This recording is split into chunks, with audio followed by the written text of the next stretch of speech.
You're on mute, Lana. This is the second time I did that today. Just saying. Your Project Runway. It ain't Project Runway. Check us out on that study on Project Runway on when that drops on Monday. But hello, and welcome to the Currently Unnamed Podcast, where you come here first to quench your reality thirst, and where we put the real and the tea in reality. Welcome to Smackdown Saturdays, because that's what we're doing here, and we're here to talk about wrestling. And before we get to all of that, we should introduce ourselves. I'm Lana, your resident diva, here to give the tea, spill the tea, and drink the tea, because you know I love me some tea per. And if you have some tea you know what to do, hit me up. I'm not drinking anything right now because somebody went to go get me food, so I'm just waiting on that. But when they come back, I'll have something to drink. And I did not go grab my cup mug because you know why? It's in the kitchen and I didn't feel like doing it. So, but if you ever want to get your cup merch, this is the place to do it. And this is the time to do it. The description in the link is below. LanaG'sCreations.etsy.com. Check us out there and you can see all of our cup merch and all of the other stuff I have in my Etsy shop. So check it out. Hello, I am Lewis. I'm a canny laddie, no longer from Manny. I'm very excited to talk about my top 10 Simon Dean matches tonight. Not Simon Dean. Simon Dean, the best WWE superstar to ever exist. Very excited to talk about. You've been taking that Simon system regiment, Lewis? Yes, I have. System? Yeah. Okay. And it's Brook, a queer college graduate who plays Waiting with fucking Smash Bros, the Brook Hogan of the Cup, if you will. And here lately, I have finally finished Crash Twinsanity, finally, if you've been keeping up with From the Drag Race episodes. So that's great.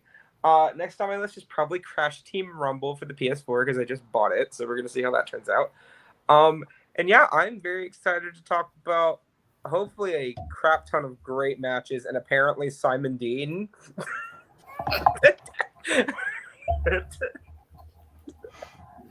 And I am the Ayatollah of Podcast Ola. The cup is Topher.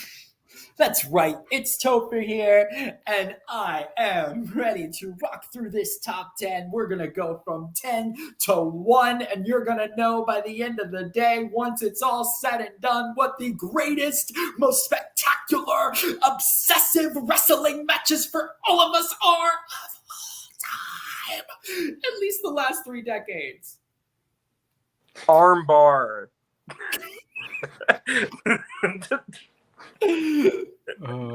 If you got that reference, you're a great fan. I did not get the reference. Oh my god. It's 1,004 holds? First year promo ever. Hold on. Lewis, you're not familiar with the promo of 1,004 holds? Who did that? Jericho.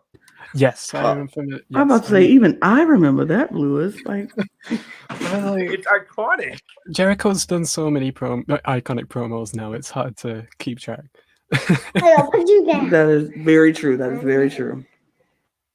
Okay, so yeah, I'm sorry. I have a little one here who's also distracting me, but that's okay. It's okay. Kennedy invasions happen. Hi, Kennedy. So we are going to start this top 10. Like you said, this is the top 10 of in our own opinions, our top 10 greatest matches of all time. You might not agree. And you know what? That's great. If you don't, what we want you to do is comment down below and let us know what your top 10 favorite matches of all time are. If some of ours are on your list, or if we have something that we haven't said that you think should be on the list. So let us know. But we are going to start with our 3 honorable mentions. Now, here's the thing.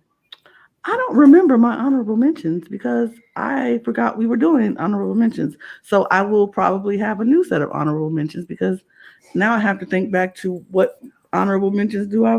Yeah, I don't remember. But for context, last you have them. I do. Oh yeah, Brook will tell you my honorable mentions because I don't remember my honorable mentions. So Brook, would you start off with my honorable mentions? For context, the reason I have Lana's honorable mentions is because we recorded this episode, the two of us, last month, but the data got corrupted, and now Topher and Lewis are available to join us today. So we figured might as well just re-record it with some more people, giving more perspectives. Okay, so Lana's 3 honorable mentions that she said last time we talked, so I hope they still count. First off, we have 3 Stages of Hell, Steve Austin versus Triple H at No Way Out 2001. Great shout. Yes. Second, we have a match that I still need to check out. Chris Benoit and Kurt Angle versus Rey Mysterio and Edge at No Mercy 2002. Now, and I started by saying, yes, he's still a controversial person in the WWE and in wrestling, but I can't deny that match was phenomenal. It was a phenomenal match, and it has to be mentioned. Yeah. And finally, a match that was on my short list originally that did not make quite my honorable mentions. Kurt Angle versus Shawn Michaels at WrestleMania 21, which is certified banger. One of my favorite Michaels matches of all time. I'm not even to mention Kurt Angle, so great stuff. Would have been 6 stars in the Tokyo Dome.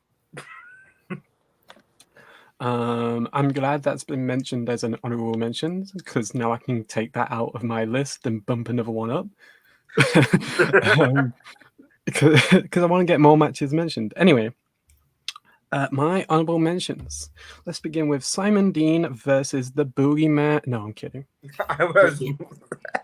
Simon Dean versus No. Simon Dean, no. Okay, I do have a top 10 of Simon Dean matches. I was about to say we really don't have time to go through all of your favorite Simon Dean matches, honestly. Maybe for April 1st. Okay, great. Okay, no worries. I'll save it. My first honorable mention of the night: Triple H versus Cactus Jack, Royal Rumble 2000 Street Fight. It's so good. Such a banger. Oh my god. Okay. My second honorable mention, which is my only independent mention for the night, was a match I was actually in attendance for. Will Ospreay versus Rey Mysterio from WCPW Pro Wrestling World Cup. It was a round of 16 match, and it was a banger, and I was there. Great. I'm jealous because that turned fire. And I'm going to pick one that I don't know if it's going to get mentioned anywhere else because I want to give it flowers. And I don't know if it's going to be anyone else's list. TNA, Turning Point, America's Most Wanted versus Triple X, 6-sided steel match. Beautiful. One of the top 3 matches in TNA history. So good. And when that Elix Skipper just like walks across it and then does the Hurricane Front Runner from that was such a good moment. What Turning Point year is that? Is that 2003? I wish I knew. We'll say it's 2003. It might be later. I think it's like 2005, something like that. If you have ever seen the clip of a guy walking across the top of a steel cage and then like running across the steel cage and then doing a Hurricane Rana on a dude that was in like a powerbomb spot, that's this match. Yeah. It's incredible. Okay. My honorable mentions.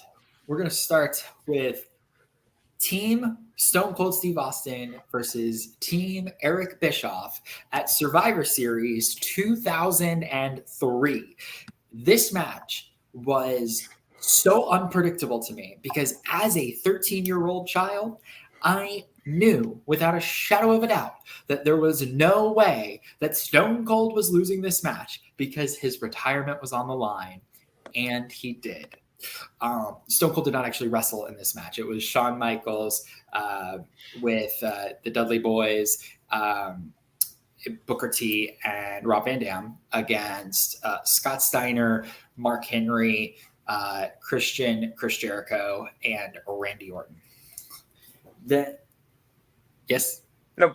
Oh, good match. Great match. My other honorable mention is quite possibly been dubbed one of the greatest hardcore matches of all time.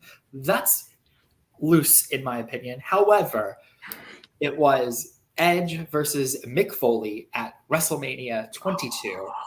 Yes. Very surprising. Came out of nowhere. Took me.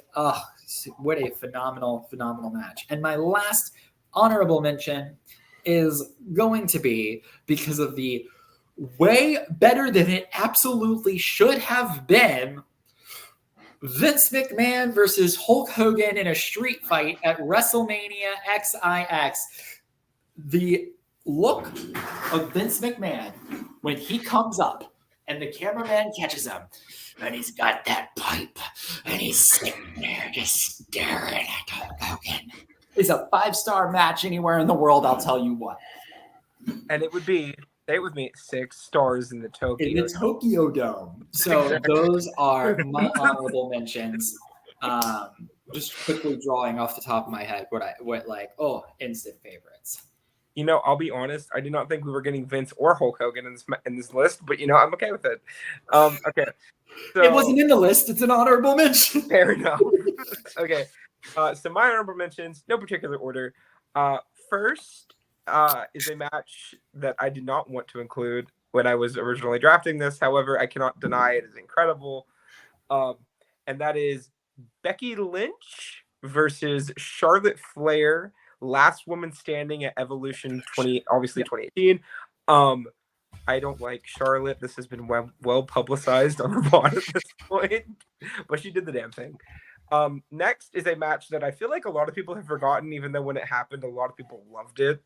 And that is Daniel Bryan versus AJ Styles in the finals of the Intercontinental Championship Tournament on SmackDown on June 12th in 2020. It's a 45-minute classic. If you haven't watched it, please, it's on the network. And then finally, Lewis is not going to be the only person dropping a TNA match. From TNA Unbreakable, you know where I'm going with this, Lewis. Christopher Daniels versus AJ Styles versus Samoa Joe. The only 5-star match officially in TNA's history. It's incredible. This is really when I think a lot of people started to take notice of all 3 of these guys. And if you really want to watch some good old AJ Styles, like old AJ Styles, he was like 24, 25 at the time. Mm-hmm.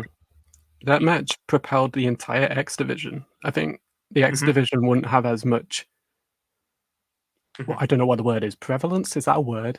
Prestige. Like prestige. Yeah, because, if it weren't for that match. Like the X division themselves, like if you hear TNA, one of the first things that pops in your head is the X division, and this is exactly why.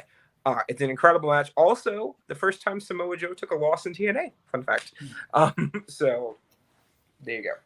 I am a TNA hater. This will be the exception to your rule, Topher. What is the X division? Can you explain it to me? It's basically the cruiserweight division, but they don't have a weight limit. And it's fire. Lots of really cool people have came out of there. Like Alex Shelley came out of there, AJ Styles, Christopher Daniels, Samoa Joe, Abyss, Petey Williams. Petey Williams. Let's see, who else? Alex Skipper. D'Angelo De Niro, you might remember him better as Elijah Burke, CW. Lots of really great people have came out of the X Division. Bobby Roode's a former X Division champion. Austin Aries is a former X Division champion. Steve Perkins, Low-Key, aka Caval, is a former X Division champion. Basically, if you wrestled in TNA, you were an X Division champion. Yeah. The X Division, where there are no limits, and by no limits, meaning everybody. Literally, the whole tag was, it's not about weight limits, it's about no limits. And well, then that's fine. We'll jump into our top 10 list. I think this is where it's going to get fun and interesting for us all. So let's jump right in, and I will start us off with our number 10. My number 10 is WrestleMania 25, Shawn Michaels versus The Undertaker. This one, their first of other matches that they wrestled, but this one for me was such a, like from the entrance, I was like, I'm hooked from the when Shawn Michaels came down from the sky and Undertaker rose up from the pits, and I was like, okay, I'm ready for this. I don't know what's gonna happen, but Shawn Michaels have been like on a tear before trying to get to this match to wrestle the Undertaker. The build up for this match was amazing, and then when they got to WrestleMania, it was like, okay, I feel like this was the one that I think the Undertaker, Shawn Michaels took the Undertaker the closest to his limit of losing his streak without losing the streak. I feel like Shawn Michaels was, I don't know, because Shawn Michaels is like my favorite wrestler of all times. Like Shawn Michaels is the wrestler that he was my first wrestling crush. I was like, Shawn Michaels is the finest thing in the whole wide world. Couldn't nobody tell me different. I just fell in love with Shawn Michaels. And then I was like, and not only is he good looking, he's a great wrestler. Like, he's so good. And his cocky attitude, I don't know, maybe it was my bad boy era. I just kind of like that. And it was just so good to me. And then the Undertaker was somebody who I just instantly was attracted to as far as his wrestling style and who he was. His character just instantly drew me in from the second he walked out of Survivor Series in 1988. I was like, I don't know who this person is. I don't really know his character, but I love it. And I'm an instant fan. Undertaker could do no wrong in my eyes. Like, the Undertaker will make several appearances on my list because that's just how much of a fan I am to the Undertaker. He could do no wrong for me. So to have Shawn Michaels and Undertaker going against each other was the best dream match for me ever. And so I enjoyed it. I appreciated it. I love this match. It was one of my favorite matches of all time. It's incredible. Yeah, it's incredible. It's incredible. I was going to have an HBK Taker match in my top 10, but it didn't make the cut. This was going to be the one. And I mean, there's a few to pick from. There's that one. There's 26, which is still up there. There's also the one where they had the Hell in a Cell where Kane debuted. That was a good one. I guess it's my turn. Great. Okay. We're having a more recent one in my top 10, in my 10th place.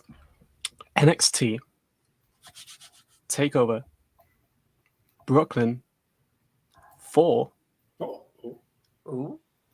Johnny versus Tommaso, Last Man Standing. One of two good Last Man Standing matches. Yes.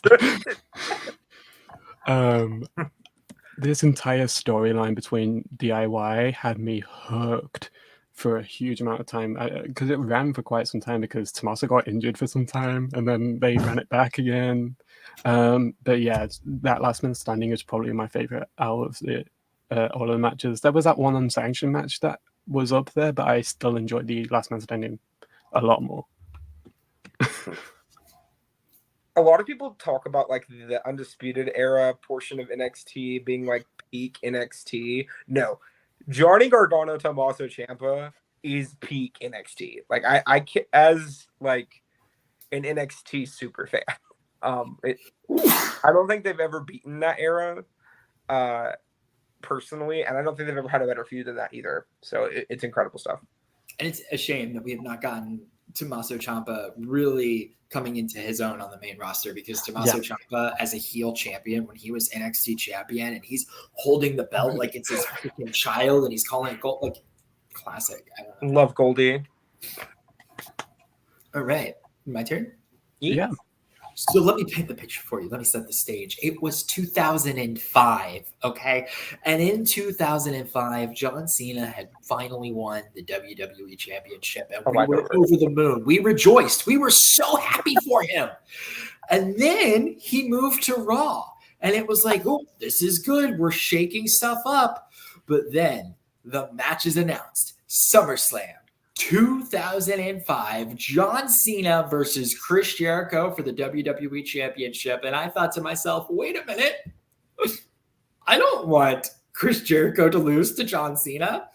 I want Chris Jericho to win. I would rather see Jericho as champion over John Cena.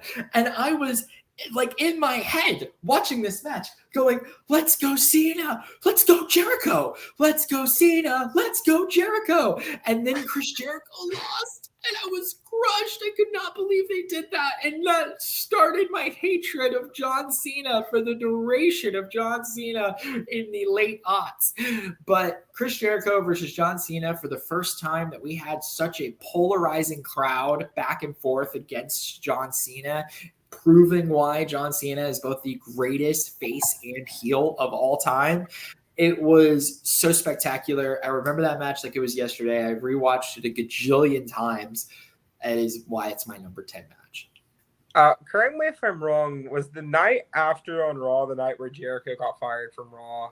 Yes, he I thought competed so. in a rematch in a You're Fired match, and it was so funny because he was like, he loses the match, and Eric Bischoff comes out and is like, you couldn't get the job done, you're fired, and he gets carried out like, ah! It was great. Great. Never to be seen from again until 2007. So it was good. He really did. It was good. Good stuff. Davis Y2J. Regardless. Now we're on to my number 10.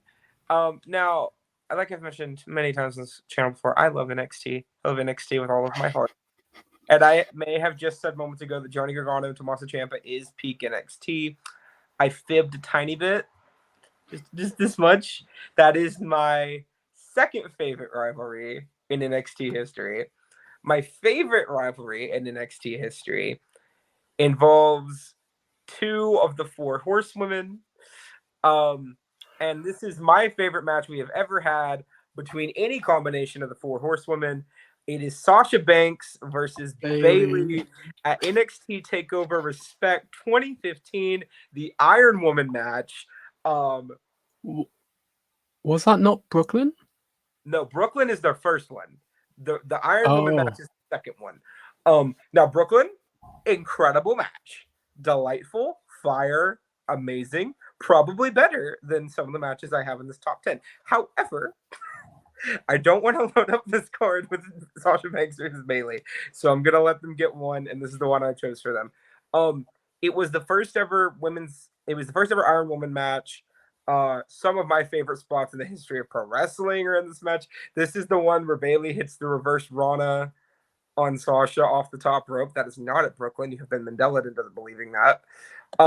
And it just has such a special place in my heart. This is really when you can tell the company started caring about the female talent more and letting them have more time. And by the company, I mean Triple H, but letting them do more things on TV. And I think Lana has something she'd like to say about it as well.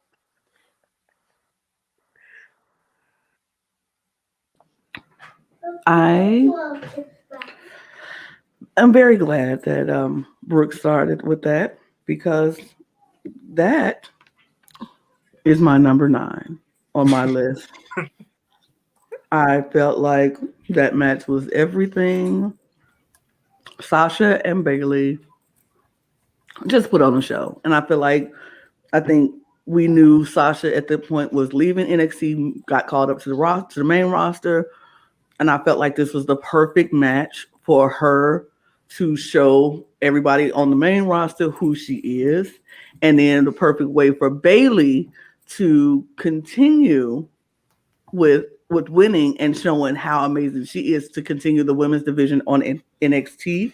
It was just an amazing match. I was blown away watching it. And it's so funny because I did not watch that match live.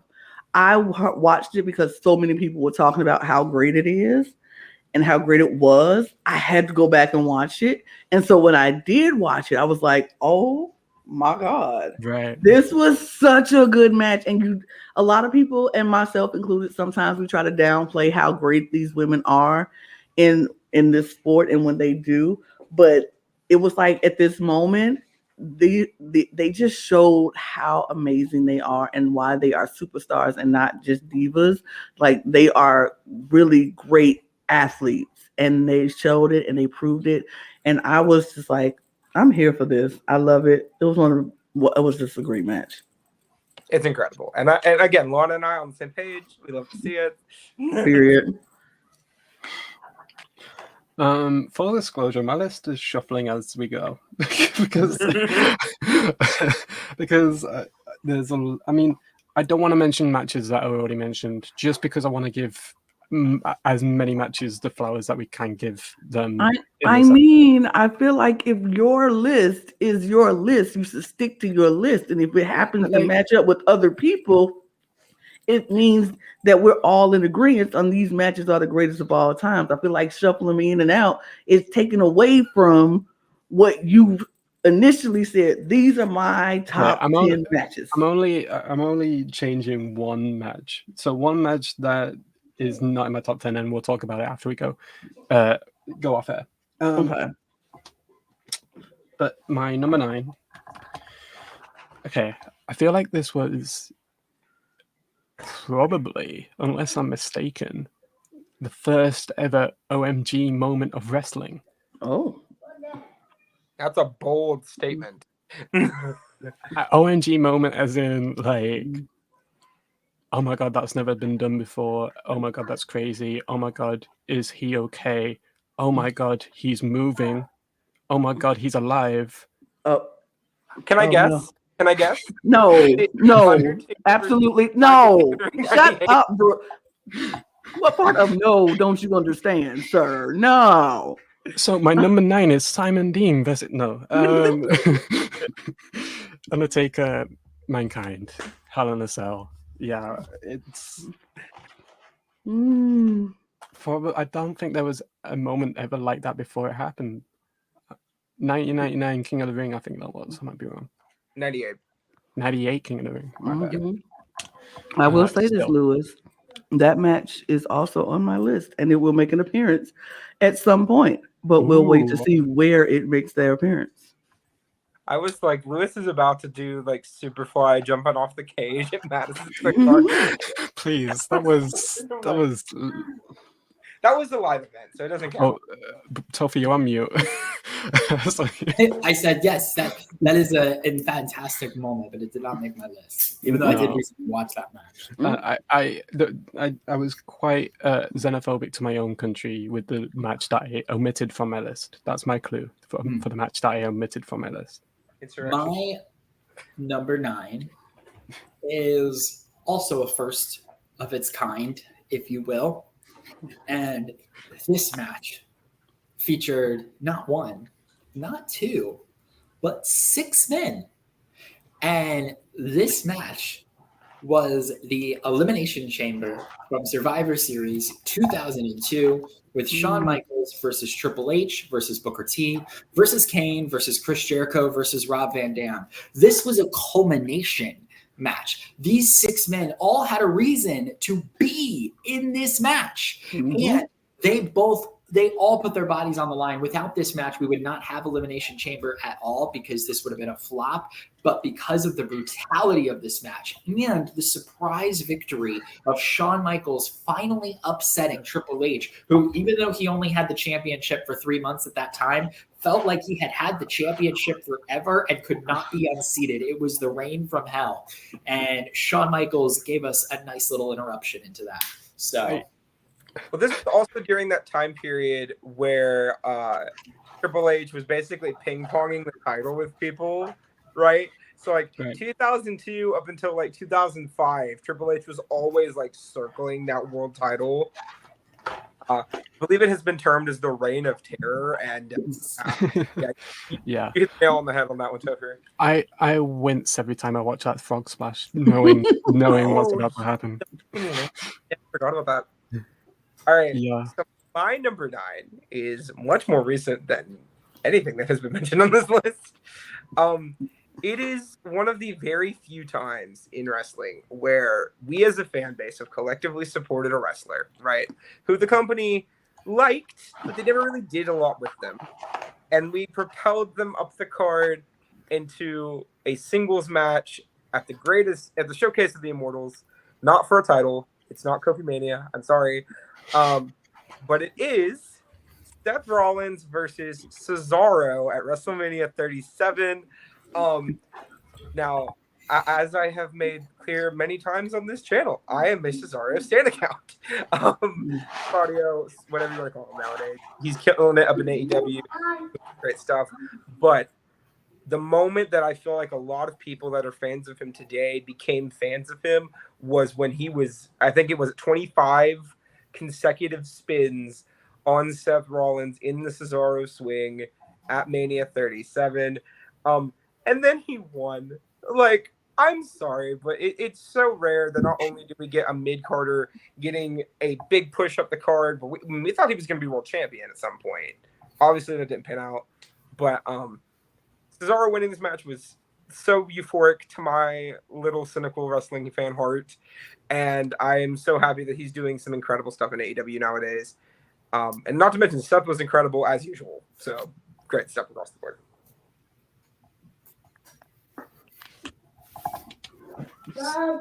I agree with all of that. I think Cesaro. I think that was. I don't remember. Did we ever find out how many spins that actually was? I don't think we looked it up, but I know it got 20. It was at least 25. Yeah, it was a lot. That's a good one. That was An a real underrated good one that gets overseen a lot. Greatest ball dropped, I think, in the history of WWE. Honestly, this is There's another one we will be discussing later on my list that I think is also in contention for that squad.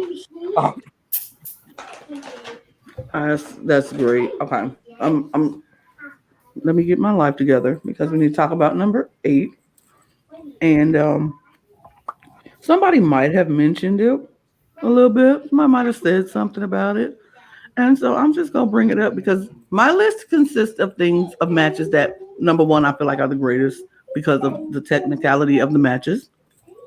And some of them are just my heartstring moments. These are just the matches I think are great because my heart was in this moment and they just felt amazing when it happened. And my number 8 is one of those matches. And it is WrestleMania 35. It is Kofi Mania. It is Kofi Kingston versus Daniel Bryan. I feel like that's one of the greatest matches because it made me feel like it let me remember why I love this sport, why I love wrestling, why I root for people to see them get to the top and finally get the brass ring, as they say. It was just such an amazing moment and an amazing night and well deserved. I was like, sure, the reign wasn't great because what they did to him at the end, but I felt like it was about time, and it will never get old to me seeing the celebration of the New Day after the match, to see Xavier just so overwhelmed and tears just flowing freely, and them changing that belt out from Daniel Bryan's god-awful belt to me to a regular belt. It was just a great moment. I will forever, forever, forever love that moment, and anytime I see it, like clips or anything, I'm like, let me relive this all again. Let me relive this moment once again. It's just so good. I loved it. I loved it. I loved it. I loved it. We forget about Mania 35 a lot nowadays, like how we were feeling going into it. But like Seth, Brock, Becky, Ronda, Charlotte, and then Kofi, Daniel was like the 3 matches we all collectively, as a wrestling fandom, wanted Seth, Kofi, and Becky to win. And going into the show, we all thought that at least one of them were going to lose because we never get nice things from this company. And this is like one of the very few like feel-good nights in wrestling we have ever had from WWE, like across the board. So true. And for Daniel Bryan to pass the torch to Kofi Kingston in the same way the torch was passed to him, like, it absolutely was perfect storm, perfect story. It was a perfect storm. Not on my top 10. Had to be in mine. I could not have it in mine.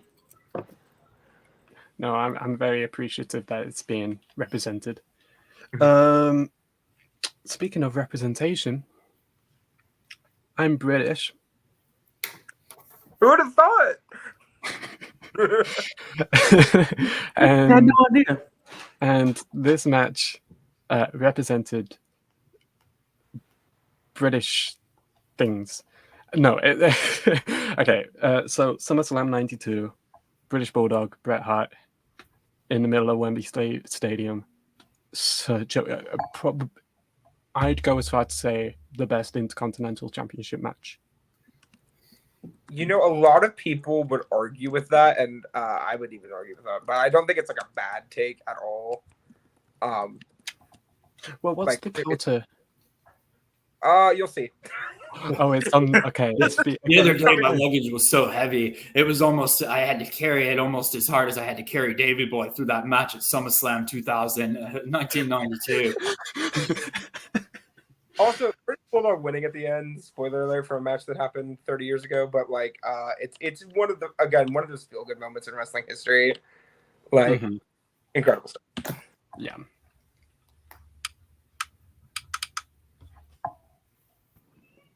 Topher, that would turn to be you. Oh, my turn. Sorry. My number 8 match was absolutely unexpected because at this time, there was an individual who had made their return, surprisingly, came out of nowhere when he heard, "Ding!" That's my best Brock Lesnar impression. And he came out to SummerSlam and faced CM Punk, the best in the world. CM Punk versus Brock Lesnar with Paul Heyman in a neutral corner. It was way better than it should have been. Brock Lesnar had not been performing up to skills. It was literally the moment that you knew Punk could get a best match out of anybody. I want to say it's SummerSlam 2014, right? Like that's my That sounds it was. sorry, 2013. SummerSlam 2013. One of the greatest matches in my opinion of all time, and that's my number 8. Yeah, that match is actually it's a match I haven't watched. I don't think since that pay-per-view happened. I'm gonna rewatch it. So my number 8 is an all-time classic. It is a match that I had actually never seen before I originally made my short list for this, but I was like, okay, a lot of people say this is their favorite match of all time, so I should go back and look at it and see if it is like nostalgia from a bunch of wrestling fans who were alive before I was, or if it's actually that good. No, it's actually that good. It is from WrestleMania 3, Ricky the Dragon Steamboat versus Randy Savage for the Intercontinental Championship. Yeah.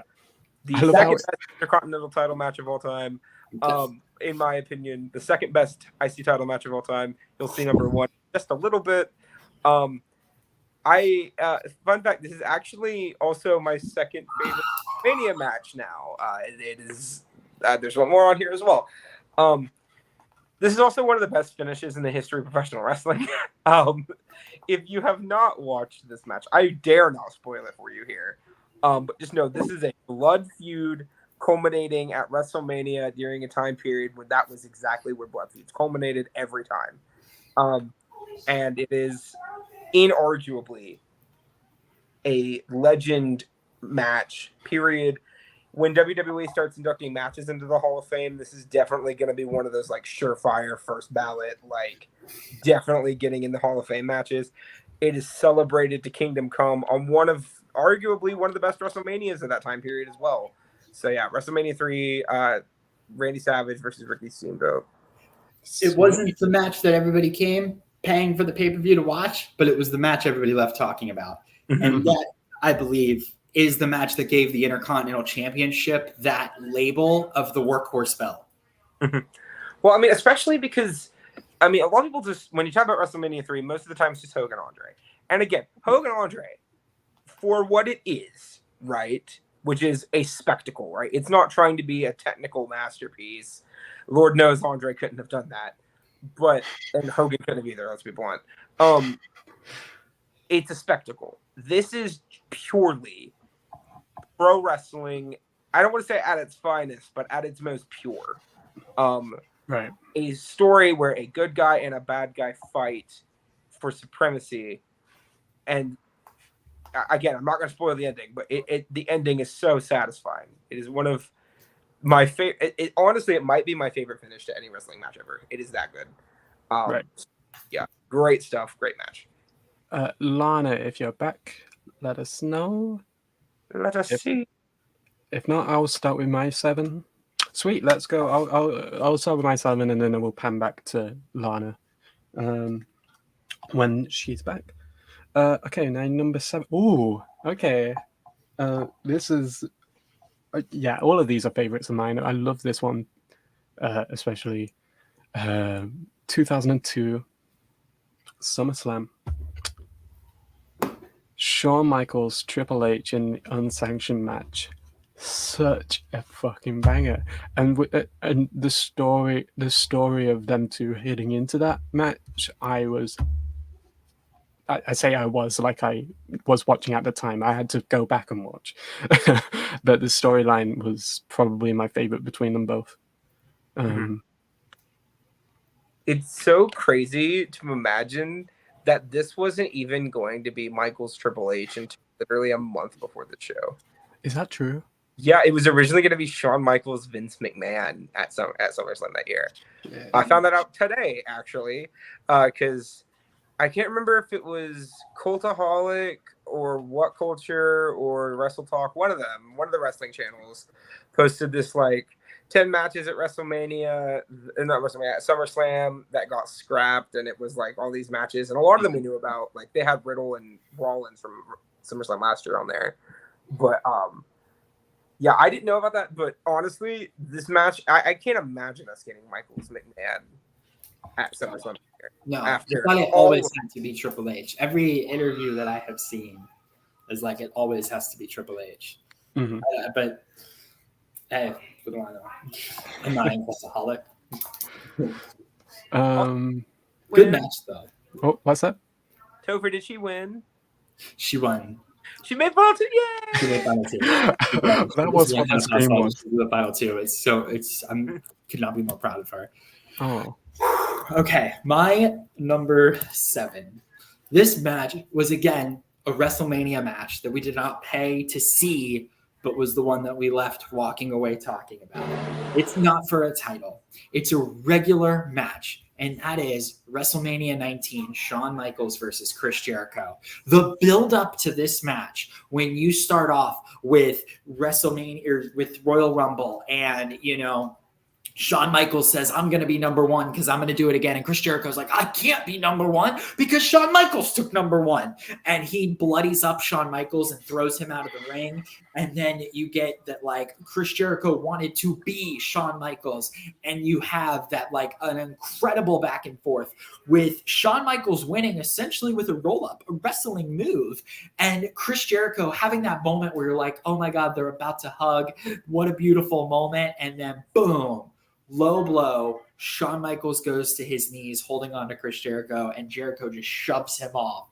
And it is such a beautiful moment. And it is a master class in how to be a heel and how to get over losing. It changed my opinion about, it didn't really change my opinion about, I had high opinions about Chris Jericho, but it elevated both of them in my opinion. So phenomenal match, and I would rewatch it again and again. Unpopular opinion, honestly, this is probably my favorite Shawn Michaels WrestleMania match. So I can't even be mad at it. Fun fact, this and both of Michaels Undertaker, not on my list. So all 3 of them made the short list though. So it's whatever. Yeah. But yeah, great match, great feud, honestly. One of the very few times I ever cared about Jericho, keeping it a block, but great stuff. Oh, and the reclaiming of the title of Mr. WrestleMania, I think, for Shawn Michaels. This is when I'm back after 4 years of injury, and I'm going to steal every match at WrestleMania. All right. So this is a match I bet neither of you have seen, although it is on the network. It is probably the only match mentioned today that will be from a WCW show. But it is from WCW Slamboree 1997. Oh. Where you have Ultimate Dragon, a.k.a. Ultimo Dragon, fighting one of my favorite pro wrestlers of all time, Lord Steven Regal, a.k.a. William Regal. I've met him.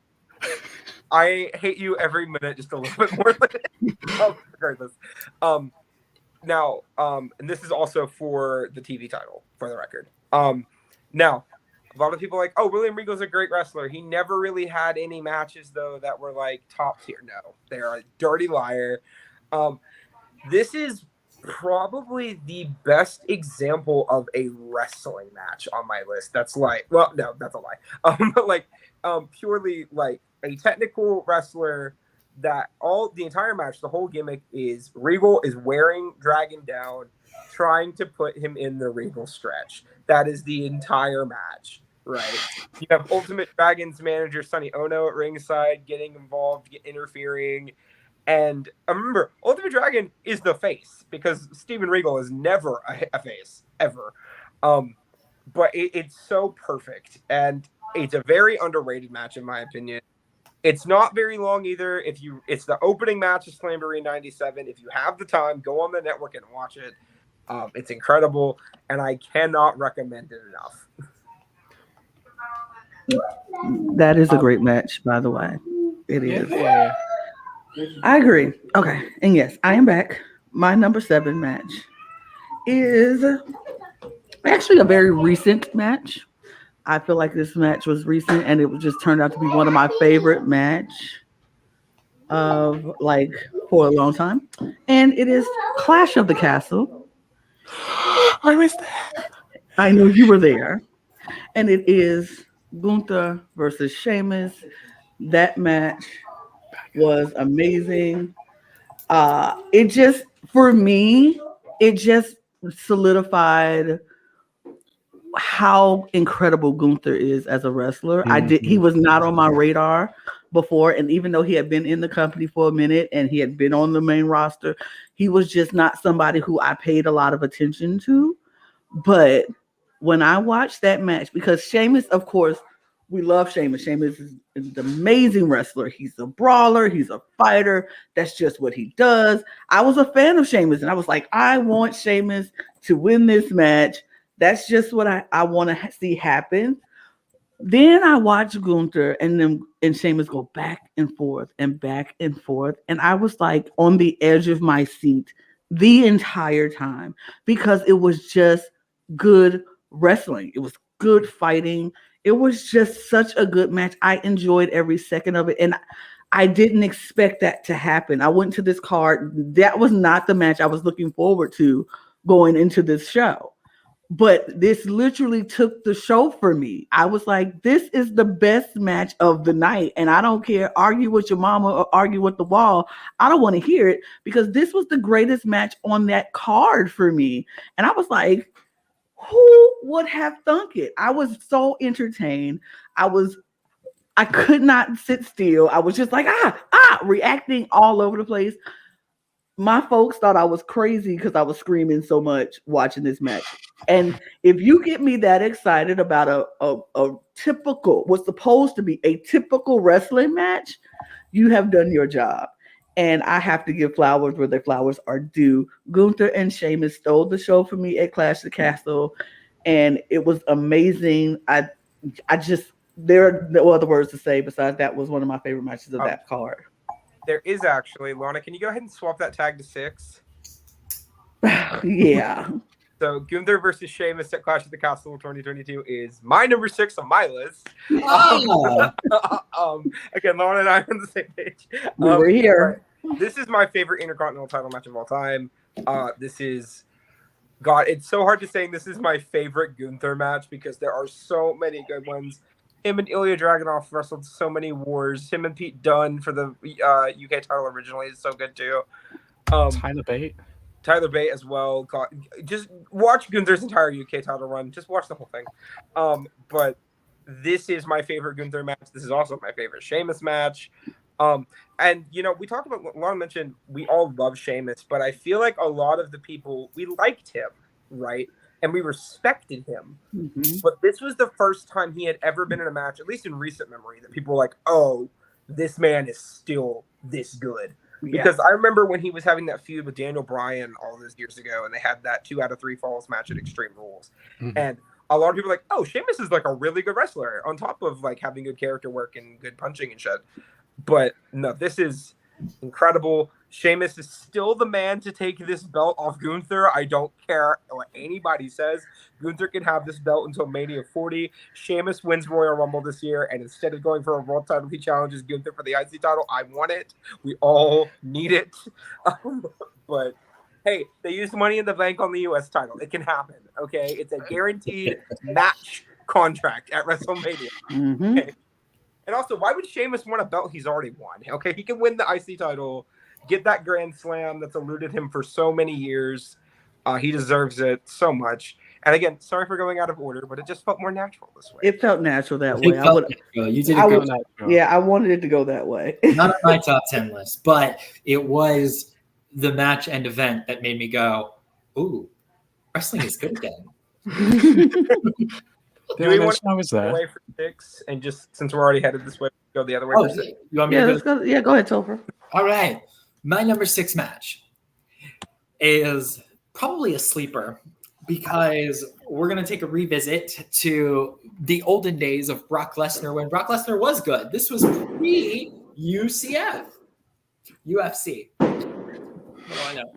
And Brock Lesnar had beaten The Rock, and he is now facing off against The Undertaker in a Hell in a Cell match at No Mercy 2002, which the entire card is extremely underrated. Probably one of the best non-Big Four pay-per-views that there are. No Mercy 2002, Brock Lesnar versus The Undertaker, Hell in a Cell. This is the match that made Brock Lesnar, in my opinion, because not only like he had been on a winning streak and gone up there, but he had been vulnerable. He had been, there was a little bit of like a little too much soap opera drama going into it with Undertaker cheating on his wife with some random woman, whatever. But they cut that out of any of the recaps in the best of series. And in this match, like Paul Heyman is bleeding and Undertaker's bleeding, and Brock Lesnar is just absolutely just destroying The Undertaker in a way that The Undertaker had never been destroyed before in a phenomenal match. There's that moment of like Undertaker pulling Brock Lesnar like this, yank, yank, yank. Brock Lesnar, or not Brock Lesnar, sorry, Paul Heyman, and he's going into the cage like it's insane. And one of my favorite commentary calls of all time is Brock Lesnar or Paul Heyman is sitting there going, "What are you doing? What are you doing?" When The Undertaker's going old school with Brock Lesnar, and Taz goes, or Michael Cole goes, "What does he want? He wants the WWE Championship. That's what he wants." And it was just, it's absolutely ridiculous. We should really do a rewatch of this whole pay-per-view. I promise you. Like, it was one of my favorite matches of all time. I have rewatched it a million times. Number 6, Undertaker versus Brock Lesnar, Hell in a Cell, WWE Championship, No Mercy, 2002. This is also the match where Undertaker had the broken hand, right? Yes. Yeah. Okay. Has to come off before Hell in a Cell. And then Stephanie ruled that because it is a Hell in a Cell match, all things are legal. Therefore, that cast gets to stay on. Great feud. Such a great feud. This is guaranteed to be the most recent selection on any of our lists. And if you find a more recent match to put in your top 10, I'd be surprised. We're going to 2023. All the way back there? Oh my. All the way back to Wesley. Wesley, did you hear the words Wesley? Yeah, and Dom Mysterio, you heard that too. No. Seriously, We're going- that's it? No. Oh, no way. No No, way. absolutely not. No way. We go into the other side, the other federation. AEW. I genuinely, I think this is match of the year, and we're not even at the end yet. Forbidden Door. Well, that's for Kenny Omega. Well, that's for Kenny Omega. Genuinely, I was floored by how good that was and how invested I was in that match. Because, I mean, I don't usually give AEW much time, but I decided on the off chance that I had nothing else to do, let's watch Forbidden Door. I was floored because I did watch their New Japan match, the Wrestle Kingdom, and I hated it because it felt very one-sided. It felt like Omega was squashing Ospreay for a lot of the match. But Forbidden Door, their match between the match between Omega and Ospreay was phenomenal. The amount of I love me a false finish.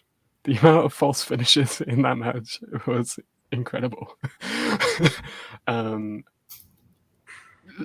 AEW, their storytelling is lackluster compared to the WWE, but their technical wrestling and like the actual wrestling is incredible. And that match is, yeah, I can't believe I'm putting a 2023 match in my top 10 matches of all time, but here we are. You're not one, but yeah, I did watch this match because I watched Forbidden Door. I didn't like it that much comparatively. It's not like a top 10. It's a good match. Like, don't get me wrong, but it's not like a top 10 for me. But you talk your talk, Lewis. I can't comment on it. Never saw it. But I will comment on my number 6. My number 6 match is definitely a heart match. It is a match that I picked because I just enjoyed the participants in this match. I enjoyed the athleticism in this match. And I enjoyed the historic moments that was in this match. And therefore, my match number 6 is WrestleMania 37 with Bianca Belair versus Sasha Banks, because as a Black woman, I would feel like very wrong for me not to mention how amazing this match was, because they, first of all, made history because the 2 African-American women main eventing WrestleMania. We had only recently had women main eventing WrestleMania recently. And so this is the first time 2 African-American women were able to main event WrestleMania. Hey, main event anything at this point. Like, they've never main evented any event. So the fact that they got to represent themselves and main event WrestleMania was huge. And not only was it huge, but it wasn't just historic. The factor of it being historic was the best part about this match.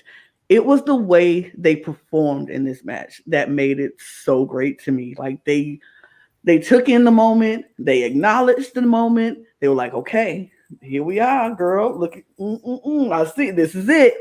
They took in that moment at the beginning, and then they got to what they came here to do. And they put on a great show. Like, spot after spot was like amazing. Sasha Banks, incredible wrestler. Mercedes right now, but incredible wrestler. So it's like, period. You was go get a good show from Sasha Banks. Bianca Belair, up and coming, great wrestler. Like, she is so athletic and she's so good and she's just amazing. Everybody loves her. She is the EST, and she made her mark in NXT, and now she was making her mark on the main roster. It was amazing, and it was just good spots after spots, and then the hair smash with the braid. It was so good, and I was like, you know what? I love this match for so many reasons. I had to put it on my top 10. It will forever be just a great match for me. So I cannot believe that match. That match is incredible. So beautiful. It was a beautiful moment. And best women, one of the best women's matches of all time. I think I was crying. I know I was crying. I couldn't even like act like, oh no, I'm okay. No, I was full on sobbing, like, do we see what's going on? It was so good. Just regard the historical nature of it, right? The match is still incredible. Still a great match. Yeah, like I said, if you put the historic part aside, you can still look at that match and it's a rewatchable match. And I feel like only good rewatchable matches need to make it to this list for me. And I could go back and rewatch it and break it down like, oh, did you see that spot? Did you see when she flipped her off the top rope? Did you see what? And that's what made this match good. Not just because it was historic, but they came and delivered a really sound match that I could watch again. All right, so folks, we are officially halfway through the list. So what we're going to do is go back and recap. So just for anybody who might have shown up late to the podcast, they might not have heard all of what we said, even though you could rewind. But why we're going to make it so you don't have to. Everybody will go through our top 10 through 6 list just really quickly. I'll start. Number 10 is Shawn Michaels and Undertaker, WrestleMania 25. Number 9 is Bayley and Sasha Banks at NXT TakeOver. Number 8 is Kofi Kingston versus Daniel Bryan at WrestleMania 35. Number 7 is Gunther and Sheamus at Clash of the Castle. And number 6 is Bianca Belair and Sasha Banks at WrestleMania 37. Lewis? All right, my number 10 is Undertaker Mankind, Hell in a Cell, King of the Ring 98. My 9 is British Bulldog versus Bret Hart, SummerSlam 92. My 7 is Shawn Michaels Triple H unsanctioned match at SummerSlam 2002. And my number... Oh, did I skip one? You started. You know what? You have it. Lewis's number 10 is Johnny Gargano versus Tommaso Ciampa NXT. That's what I forgot. Because I swapped. Because I swapped out. That's the only one. So 10 Gargano Ciampa, 9 Taker Mankind, 8 Bulldog Bret, 7 Michaels Triple H, and 6 Omega Ospreay. Topher? My top 10. 10, Cena, Jericho, SummerSlam 05. 9, Elimination Chamber from the Survivor Series 2002. 8, Brock Lesnar versus CM Punk from SummerSlam 2013. 7, Shawn Michaels versus Chris Jericho, WrestleMania XIX. And number 6, Undertaker versus Brock Lesnar, Hell in a Cell, WWE Championship, WrestleMania 2002. Okay, Brook. All right, my number 10 is Bayley versus Sasha Banks at NXT TakeOver Respect. My number 9 is Cesaro versus Seth Rollins at WrestleMania 37. My number 8 is Macho Man Randy Savage versus Ricky the Dragon Steamboat at WrestleMania 3. My number 7 is Lord Steven Regal versus Ultimate Dragon at WCW Slamboree 1997. Watch it, I swear. My number 6 is Gunther versus Sheamus at Clash of the Castle 2022. Also, because it is the obligatory time, Samantha Irvin is the best ring announcer in the history of the company. Period. You must be mentioned in every episode of this In podcast. every episode of when we're talking about WWE. Got to do it. Oh, quick shout. Congrats to Chelsea Green and Sonya Deville for winning the NXT. Not the NXT. Chelsea Green. Chelsea Green. That made me happy. I love that. That's fine. Can't keep it up. All right. But now we're going to start our top 5. And I will start my top 5. We'll go back in order again. Number 5 for me is WrestleMania 17, even though they call it 7X. X7, whatever. It's 17. It's so dumb. It was 17. And for me, it's The Rock versus Stone Cold Steve Austin. I argue with your mama. I love that match. A lot of people were like, that's not a great match. I love that match. I thought it was a great match. It was when Stone Cold and The Rock were like at their top of the tops of their careers. They both were very favorited by the WWE Universe. And it just seemed like it was a natural occurrence for them to fight each other. It was just like, yeah, two of the top dogs trying to say who is the top dog. And it was just a good match. Did we see them fight a lot? Sure. Did they have, other matches that people might have thought were better? Maybe, possibly. But for me, I thought this was one of their greatest matches that they fought together. It was just a good match. You don't expect anything less from Stone Cold and The Rock because they are just top tier wrestlers. They just are, and they're just great, and they are great at what they do. They are two amazing characters who just gives you everything that you want in a character, even when if they're both heel or if they're face. They just give you what you need in a character. And I appreciated this match very much. There's also the second of their 3 matches. Easily my favorite. Best video package Completely. of all time. Mm-hmm. For sure. All right. Shawn Michaels Undertaker at WrestleMania 26 would like a word. I mean, okay, that's fair.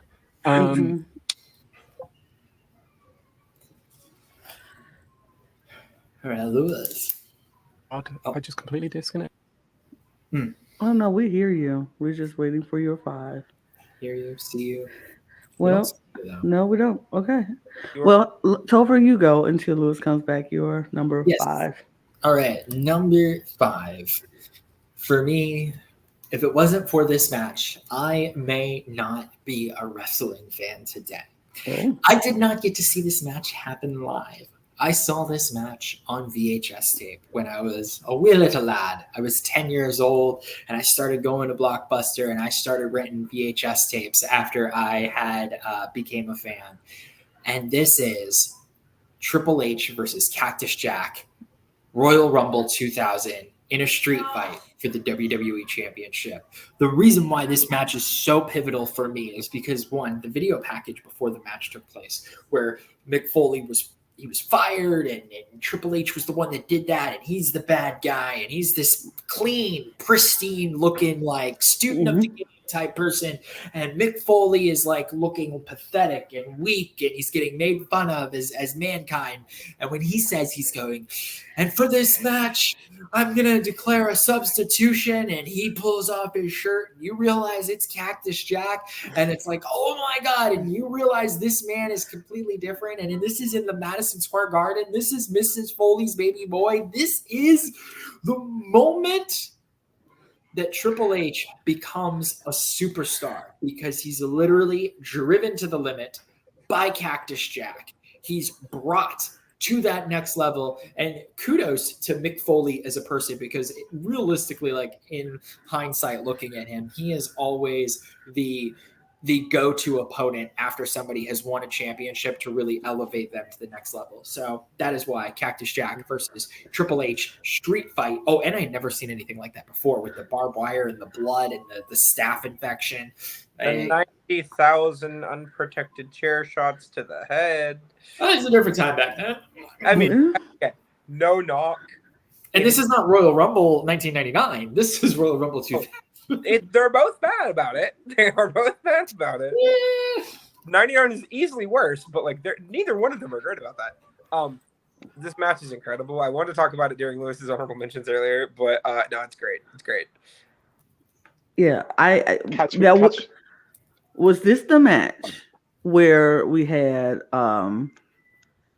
Mankind, who like I need a substitution, can't do it, and we saw him go through the Mankind character to it wasn't that one. Okay, That was just the one. first street fight, which also took place in Madison Square Garden. Which, even adding to that historical context of this is the second time that they had met, and knowing what I know now about the history going into that, of like the only time that like Triple H has lost to Mick Foley is when he is Cactus Jack, and it really is like phenomenal. Don't know why it's just an honorable mention to the man up atop of me, but What are we talking about? Oh, Street Fighter. Royal Rumble 2000. I'd have been happy if it was in someone else's top 10 as well. Like, it's such a good match. Yeah, woohoo! Yay! It's in someone else's. It's someone else's. Did I miss anyone else's? No, That was just Topher. Okay. What I was gonna say before my internet rudely interrupted me. What did you say, Brook, about being the only WCW mention? Because I figured it would be the only WCW match, because I know that Lana does not have any on her list. And based off of Topher's AEW comment, I figured that would also apply to WCW. So you're sadly love mistaken. WCW. oh, I'm happily mistaken. Happily mistaken. Greatest cruiserweight feud of all time. We'll see. Ray Eddie. Fair. Greatest Ray Eddie match of all time. Halloween Havoc. 97. Yeah, it's Yeah. 97. It's 97. And I didn't watch this match until I played 2K last year. But, oh my god, it's such a fucking banger. It was either gonna be this one or the custody of Dominic ladder match. Steel Cage on SmackDown, Lewis? Okay, fair. Listen, you can't go wrong with them two. The WrestleMania match? Like, saying the best Ray Eddie match is so hard because all of them are good. All of them are good. I love this because it's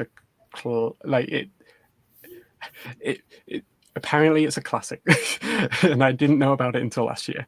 But oh my god, I wish I paid attention to WCW cruiserweights when, like, even though I wasn't really around then, but I wish I paid attention to them sooner rather than later. But God, that division helped WCW at a time where it didn't have much else going for it apart from the NWO. Agreed. Raised in a household that was pretty WCW oriented. So after they died, they watched WWE, but because my dad had all these like old WCW VHSs, I was lucky enough to get to rewatch some of these older cruiserweight matches. And you have people like Dean Malenko, like the Young Dragons, 3 Count, Eddie Guerrero, Ray, Juventud, Psychosis, just all of these crazy talented. I'm leaving off tons of people, okay? Like Shane Helms. Wasn't Liger in there? Liger? Jushin Liger, yeah. Like tons of amazing people. Great Muda, even. Like just amazing. Alex Wright, like, oh, such a good division. Yeah, outside of the NWO, the cruiserweight division was the only reason I would even pay attention to WCW because they were just so entertaining, and like whenever it was a cruiserweight match, that was the time I switched from Raw to WCW, and then after that was over, I go right back, and then when NWO come on, I go right back, and then it was just one of those things. But the cruiserweight division was amazing. I'm glad they getting their flowers on this list because it was also during that time period where they were like, yeah, pretty much every one of our pay-per-views is going to open with a cruiserweight match because we know people are going to be interested and hyped after it. Also, why that Regal Ultimate Dragon match is so weird because it's in '97. It's also the opener. But regardless, my number 5 is a match that I know everyone here has at least considered putting on this list, and if they didn't, they haven't seen it. It is a certified banger. It is arguably the best WrestleMania match in history. It is my favorite WrestleMania match ever. We're going to probably the best WrestleMania of all time, WrestleMania X7, 17. Y'all know where I'm going with this. It is TLC 2, the Hardys versus the Dudleys versus Edge, and my favorite wrestler of all time, Christian. I don't need to talk about it very much. We all know why it's on here. It is the Spot Fest to end all Spot Fests. New Japan wishes, AEW wishes, TNA's X Division wishes. All of these, like, this is the match that really made WWE not only care about all 6 of these guys, right, but it also made them care about Rhino. It made them care about Lita. Even to a little bit of time, Spike Dudley. And we, y'all remember. I love Spike. I love Spike Dudley. But yeah, this is just such a good match, and the right team won. Fight me. Mm-hmm. So Lana's gonna fight me. Lana's a Hardy Boys fan. It's okay. But I'm also a Hardy Boys fan. But Christian is my favorite wrestler, so I must contend the right team won. Regardless, I love this match, and I cannot wait to rewatch it again. I watched it last week, and I'm gonna watch it again tomorrow probably because I want to now. Yeah, great match. Yeah, come on. I mean, that is a great match. It's one of the greatest matches, I feel like. And it does make an appearance on my list. Just when we get to it, we'll talk about it. But we're going to move on because we got to go to number 4. All right, we're getting down to the nitty gritty, I feel like, where the matches just keep getting better and better as we go. And my number 4 match is WrestleMania 28. It is a Hell in a Cell match. It is an end of an era. It is The Undertaker versus Triple H. This match does it for me because I was so on edge the entire time. Like, whose era are we ending? What is the era that's ending? Because at the time, I'm like, is this when The Undertaker is going to leave? Because we could see him deciding to walk away at that time. So I'm like, does this mean The Undertaker's leaving? Does this mean Triple H is leaving? But I'm like, but Triple H has still got some game in him. Like, what does this mean with Shawn Michaels, who Undertaker just retired 2 years ago? And it's like Shawn Michaels is now the referee in this same setting, in this match that he went through with Undertaker. And I'm like, the end of what era? Who are we? What are we doing? So I was on pins and needles at the entire time at this point. Like, I don't know what this means. I'm not sure. The buildup was amazing. They added Shawn Michaels in as the guest referee. And I'm like, is Shawn Michaels go screw the Undertaker out of his streak since he couldn't beat him? Or is he going to betray his best friend? What is happening? It was insane. I could not wrap my brain around what was going to happen. And then I'm like, is this just the end of the era? Like, is Triple H and Undertaker never going to fight again? Is that what they're saying? Like, what is happening? It was crazy. It was insane. I was very much waiting for Shawn Michaels to screw Undertaker out of the streak, because I'm like, he lost and he couldn't beat the streak. Why not let his best friend beat the streak out of some shenanigans and foolishness? So I was very annoyed with that, but I was like, but if it happened, that'd be so iconic and epic. But I would hate it because this is the Undertaker's streak, and I love the Undertaker. But I also love Triple H, and I also love Shawn Michaels. It was just one of those things that I just could not It was the build-up was so exciting. The match itself was so exciting. It was just a good that feeling that I got watching it. I was like, and this is why I watch wrestling. This is why it's just a big old sports sweaty soap opera. Like, I am involved in this story. I am all about it. I want to know what happens. And it was just good. I was not let down. And then to see them at the end, all of them, we did it. We did it. We are at the end of our era. It's great. And it was just a good moment. I loved it. The super kick pedigree combo false finish is probably one of the top 10 best false finishes of all time. Yeah. I told Lana about it before last time we tried to record this video. But we, when I was younger, we used to go watch WrestleMania at the local movie theater because we didn't want to pay $60 for just me and my dad to watch it. It was cheaper to go to the movie theater. So we're in literally an entire movie theater packed with wrestling fans. It was such a big deal that they had 4 theaters, 4 screens just for WrestleMania. That's insane. Yeah, it's insane. And there was 2 dueling groups of people. There were the Undertaker fans, and then there were the people like me who desperately wanted Triple H to beat the streak. And I am aware that that is a contentious topic. Okay, there are some people that think the streak should have never ended. There are some people that think that there are other people that should have beaten it. Cough, cough, CM Punk. However, never should have ended. Regardless, Lana mentioned earlier during Michael's Undertaker at 25 that was probably the most in jeopardy the streak ever felt like. That super kick pedigree, I was convinced it was over. I was like, it was all we needed was a fast count and it would have been done. It's such a great match, such a special moment. And when you have 200 wrestling fans simultaneously hold their breath and then screech out with the right after the kick out, that's when you know you've captured something. Okay. I'm going on a whim and saying I'm the only one that's going to have this match in my top 10. Simon Dean. It's Funaki. No. Not Funaki. That race, I think that we don't talk about. No, I'm kidding.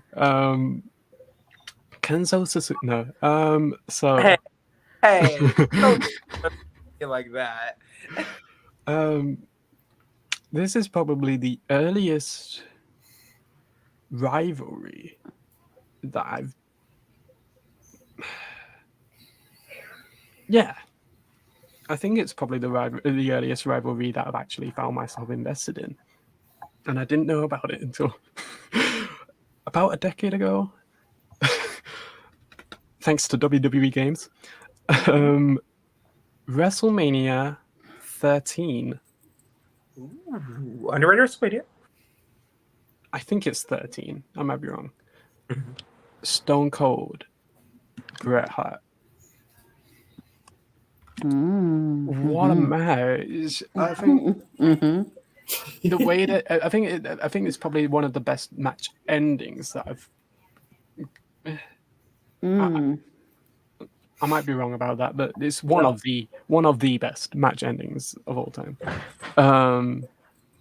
Yeah, thank you WWE Games for allowing someone youthful like me to actually delve into the history books and discover an incredible match like Bret Hart vs Stone Cold. It's the only time that Bret's going to be in my. Yeah, I mean, you can pretty much predict that Bret's not in my top 3. And I I think the thing that was special about the ending of that match, though, is so hard to pull off a double turn. I know. Right? Because not only do you have to have the fans wanting both of the people to flip, right, but you have to do it in a compelling way to make us care about the outcomes of both people. I can think of this match, only one other match where I can think of where they've actually done it properly. And the other match is Dolph Ziggler versus Alberto Del Rio. If you all remember that. Excuse me, notable prick Alberto Del Rio. Apologies. But yeah, great stuff. Great match. It is a phenomenal double turn. It is arguably the match that made Stone Cold Steve Austin. Like, it is also the match that I feel in a lot of ways sparked the essence of Attitude, right? Because they weren't allowed to bleed. It was still very, very cartoony. I recently did a full 1997 rewatch. And like WWE had not quite transitioned out of it yet. And this match was hardcore. It was a submission match, which you're thinking like, oh, because there's no false finishes, but it really delivered. So really good choice, Lewis. Yeah. All right, Topher, what you got for number 4? My number 4 is we're going to go a little bit more, well, not recent. This is from 2011. And this is the WWE Championship match from Money in the Bank 2011.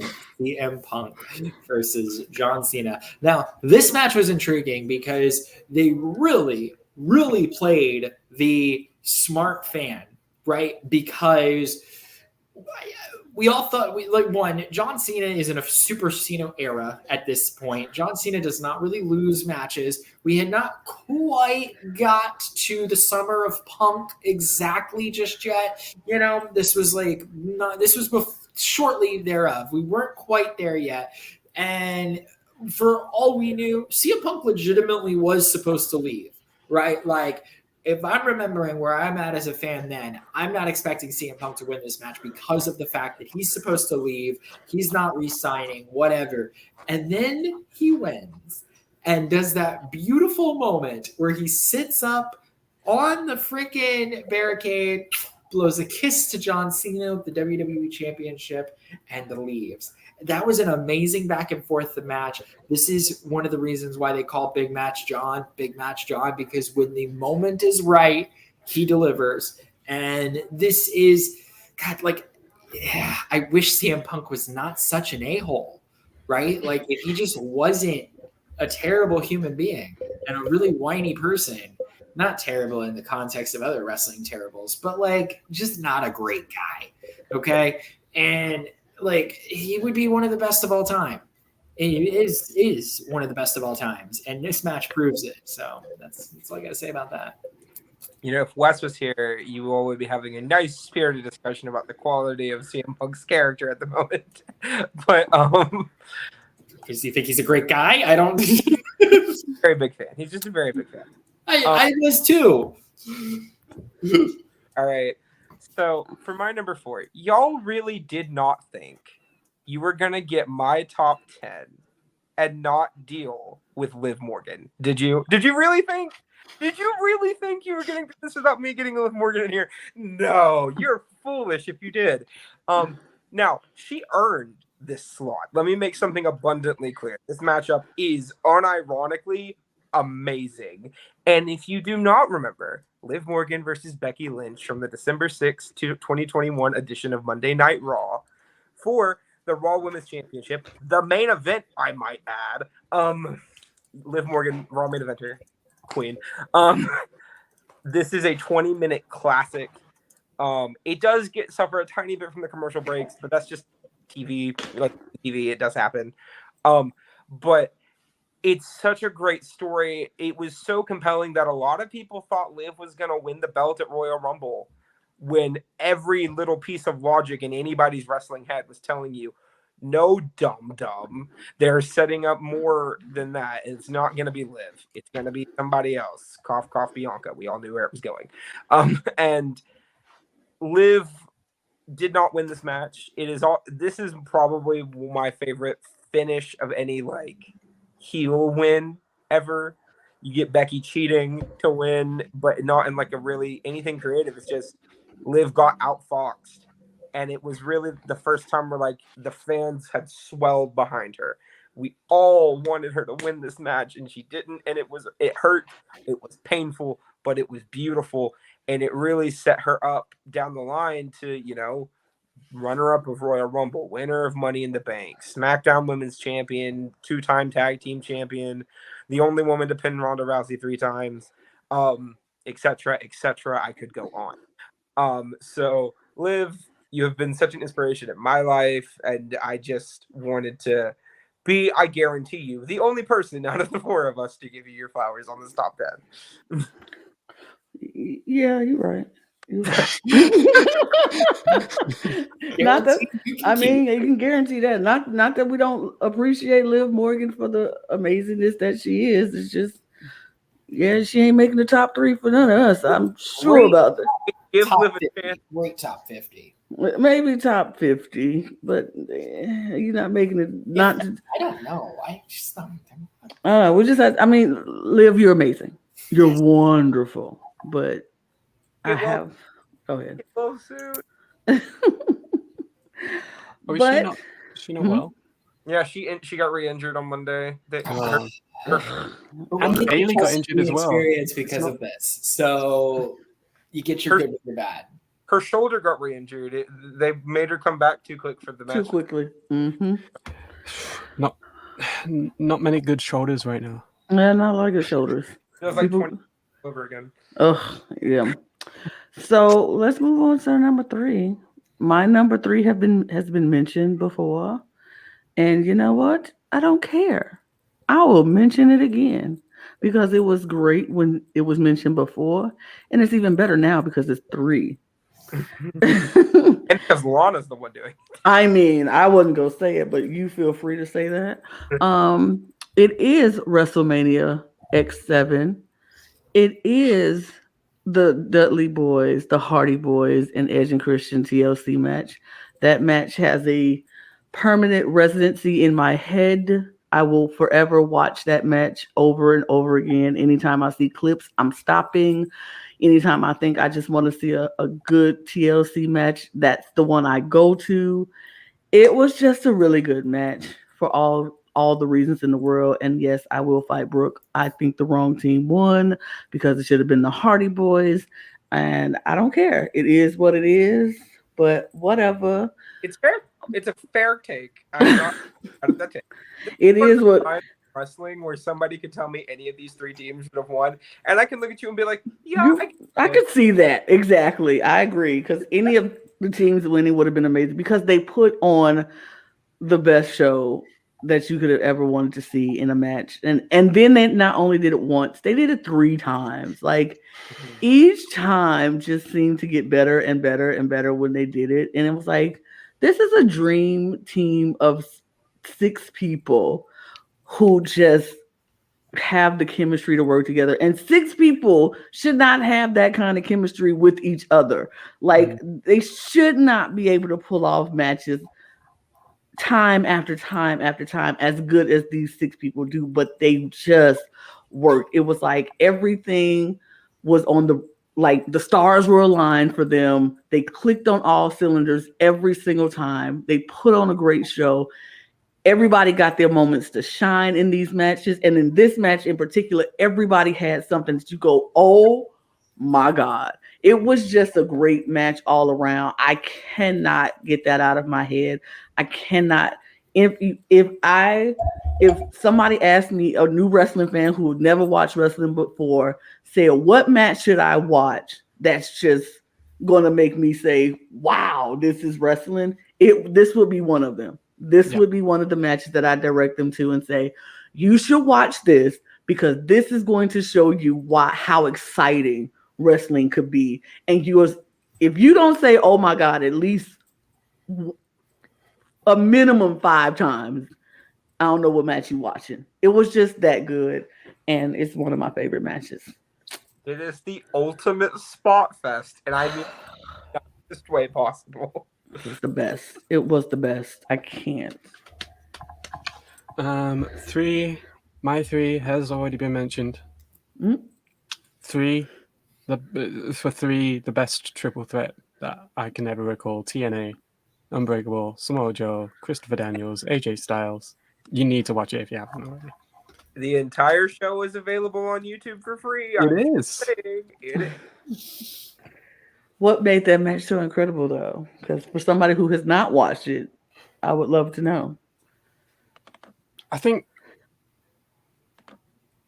what stands the X Division away from cruiserweights is because you see these men who shouldn't be able to do this kind of stuff, but still being able to pull off the stuff that they do. And that's why I think there is this whole thing about, like, it's not about weight limits, it's about no limits, because these people, Samoa Joe at that time, I would say was peak Samoa Joe.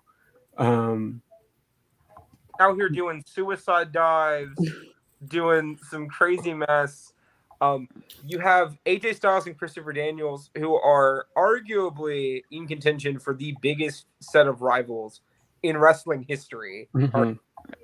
And it's one of those things that it's always been one of those, like, almost like Shawn Michaels Triple H kind of thing, where sometimes they're really close. They were tag team partners forever. And then other times they are at each other's throat trying to murder each other. It is brilliant to watch. And then you have Samoa Joe, who at the time was undefeated in TNA, right? Was going on a tearing up the roster.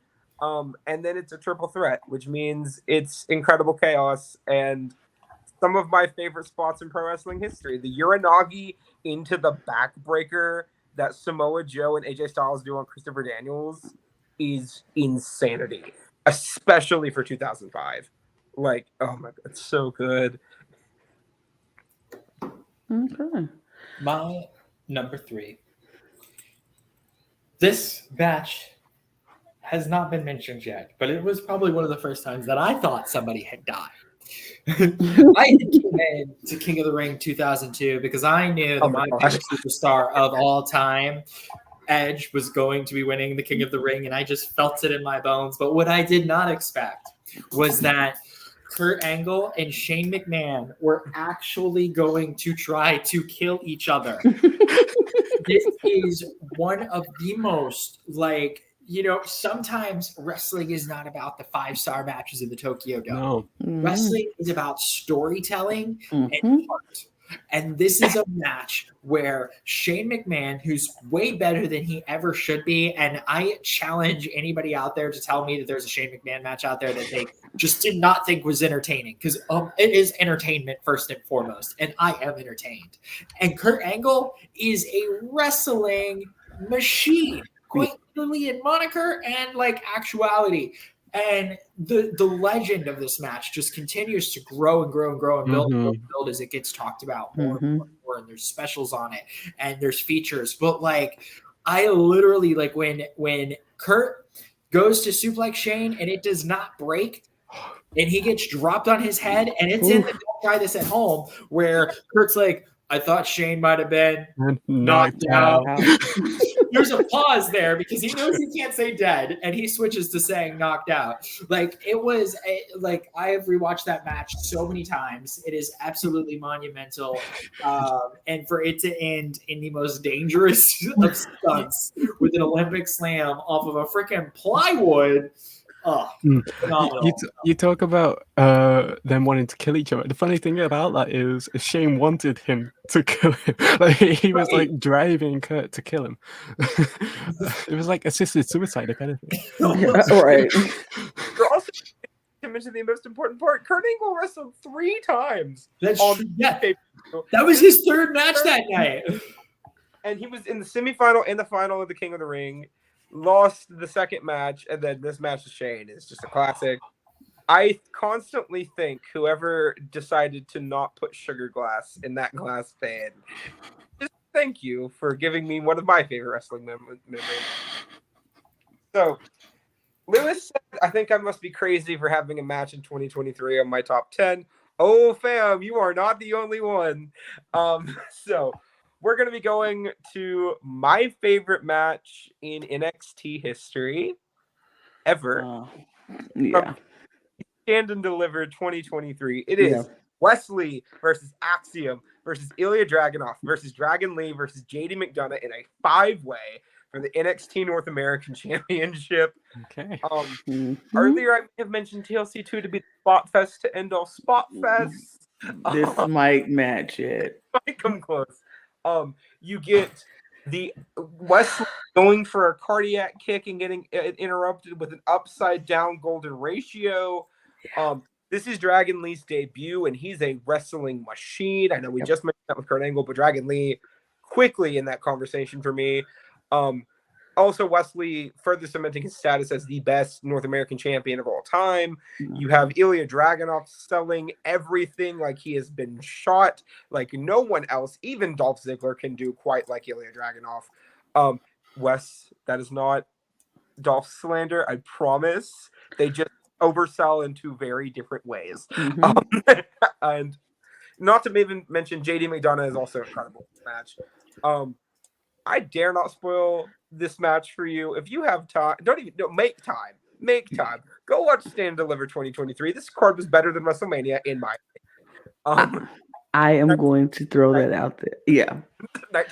I have to say, Stand and Deliver was the first NXT pay-per-view that I actually sat down and watched live. And you are not wrong. That match was incredible. The card was incredible. I feel like this card of Stand and Deliver was definitely better than night 2 of WrestleMania. It just was. That match was incredible. That was the match of the night for me as well. And I was like, oh my God, edge of my seat again. Just like getting introduced to all of these new people who have not watched before. They were so good. It was just so good. And the spots were insane. I literally screamed the whole time. My roommate thought I was crazy. Well, Wait, Lewis. Yeah, I'm just rejogging my memory. This was the ladder, right? No. The ladder was the one was Halloween Havoc in 2022. Yeah. Where Wesley won the belt. No, I meant the one. Okay, what was the match where? Okay, this is backtracking. Oh, are you talking about the women's title match? No. The one where Grayson goes for the fucking elbow drop through. Oh no, that is the Iron Survivor match. Yeah, Grayson Waller starting in the match. But I ignore me then. A wrestling podcast, right? My tag was Axiom Stan account. Yes, I will continue to say this man is the single best thing in terms of in-ring ability on the NXT roster today, with the only possible exception being Ilya Dragunov. Please do not miss the ball on a cruiserweight again. Yeah. If you haven't seen very shortly on my list that the Fed dropped the ball on, and it makes me very sad that I have to bring them up to. If you have not seen Stand and Deliver, you should go watch it because it was worth it. It's definitely worth it. All right. We are moving on to number 2 on all of our list. Number 2. Number 2 on my list, I said it before and I'll say it again. Undertaker makes a lot of appearances on my list because that's how much of a fan I am of his work. And my number 2 is WrestleMania 26, Streak versus Career, Shawn Michaels versus Undertaker. And this was the hardest match in my entire life for me to watch because of my love for both Shawn Michaels and The Undertaker. And I wanted neither thing to happen. I didn't want the streak to end. I didn't want Shawn Michaels' career to end. I didn't know who to root for. I didn't have anybody to root against. It was the hardest match in my life. I was just sitting there like, I don't know what's going to happen. And I'm sad either way, but I'm happy for whoever wins. And it was just so hard. And it was the worst feeling of knowing that either Undertaker was going to lose this streak that he has just made work so hard for, or I was going to lose Shawn Michaels in the WWE, which I'm like, oh, no. But the match itself, I feel like Shawn Michaels felt he had so much to prove since he lost in 25. He came back to do it in 26. And I feel like Shawn Michaels always takes the Undertaker to the limit. It was such a good match. Sad to see Shawn Michaels go. And because Shawn Michaels had to do the same thing to Ric Flair a couple of years back to that, ending his career. And it was just like, to see him going out in the career-ending match was like, it was poetic, and it was so good as like the story behind all of it and how it all came about. And it was just a good match. This is one of the matches that was the hardest thing, but it also another one that just let me know, yeah, this is why you like wrestling. This is why you are a fan, because it's hard. It's hard, but I loved every second of it. I am so happy to let these two main event. They should have main evented 25. Mm-hmm. That's a lot to say. I'm just happy they got the main event. And it for it to be like Shawn Michaels truly retired while he was still in his prime. Yeah. You know what I mean? Like, he did not wait until he pittered off. I can't think, it's not like I don't look back at Shawn Michaels' last 2 to 3 years of his career and think, oh, there was bad. Like, no, he was still over delivering in every single match that he was in. I mean, yeah, they were doing more of like the DX thing, and he wasn't necessarily like hitting out 5-star bangers, but he also wasn't not hitting out 5-star bangers. So phenomenal. I'm so happy that Shawn Michaels never came out of retirement. Never came. Never came out of retirement. Yeah, not like a tag match with Triple H against, I don't know, the Brothers of Destruction. No. That doesn't even count. That doesn't count. That was just Demolition Derby. Right. That was just a fun, interim football, flag football. It's just one of those things with legends versus, it's not coming out of retirement at all. Yeah, I do love that there's a clip of Undertaker where he's like during that build up, because like what ended up airing was him going, "I've got 3 words for you. Rest in peace." And instead, like the one that's like online that's like, "I've got 3 words for you. Go fuck yourself." Yes. Oh man. Sorry Okay. for cursing. You're good. Number 2, Lewis. Number 2. We're going to WrestleMania 27. No, I'm kidding. Who the fuck would go there? I was about to say, what? Hold up. Undertaker, Triple H, and the No Holds Barred match at 27. That was 28, right? No, they did 27. Oh, no, 27 and 28. Okay. 28. Yeah, That was good. That's a good match. That was a decent match. Good. It's decent. WrestleMania 2000. No, I'm not going to WrestleMania 2000 either. Could we just go to it? There was good matches at WrestleMania. Both of my top 2 have already been mentioned. Oh, well, okay. Both of my top 2 are from the same pay-per-view. Okay. So, WrestleMania X7. of course it was. Number 2, Stone Cold Rock. Wow. I thought I was alone in this. I love that. No, I love that match. It was a toss-up between that one or 19 because I loved both of them. But this one probably had a lot more prevalence in my wrestling life. Mhm. Yeah, so that trilogy between them, so good. It was good. Yeah, I thought I was alone in that. I'm so happy that you also saw the worth of that, because I mentioned that to somebody who is a fan, and I was like, because they were asking about the podcast, of course, and I was telling them about what it was, and so they asked me for my list, and I showed them my list, told them my list, and they were like, "Why is that on your list? Like, that's not the match." And I was like, what are you smoking? Like, are you kidding me? It was a great match. And they were like, well, I might have to go back and watch it because I don't think that's, I was like, well, go watch it. But I'm so glad. It's not on my list, but that doesn't mean I'm going to question you about it. Like, this isn't you saying these are empirically the 10 best matches of all time. These exactly. Your opinion. My opinion. And secondly, it's not like you put a Simon Dean versus Viscera on there. Well, and it's the main event of the greatest WrestleMania of all time, and it is arguably the main event of the Attitude Era. This was the end of Attitude, so yeah, it deserves to be where it's at. Second best match, one of the best manias ever. So I mean, it appears 3 of our opinions as well. So. Right. My number 2.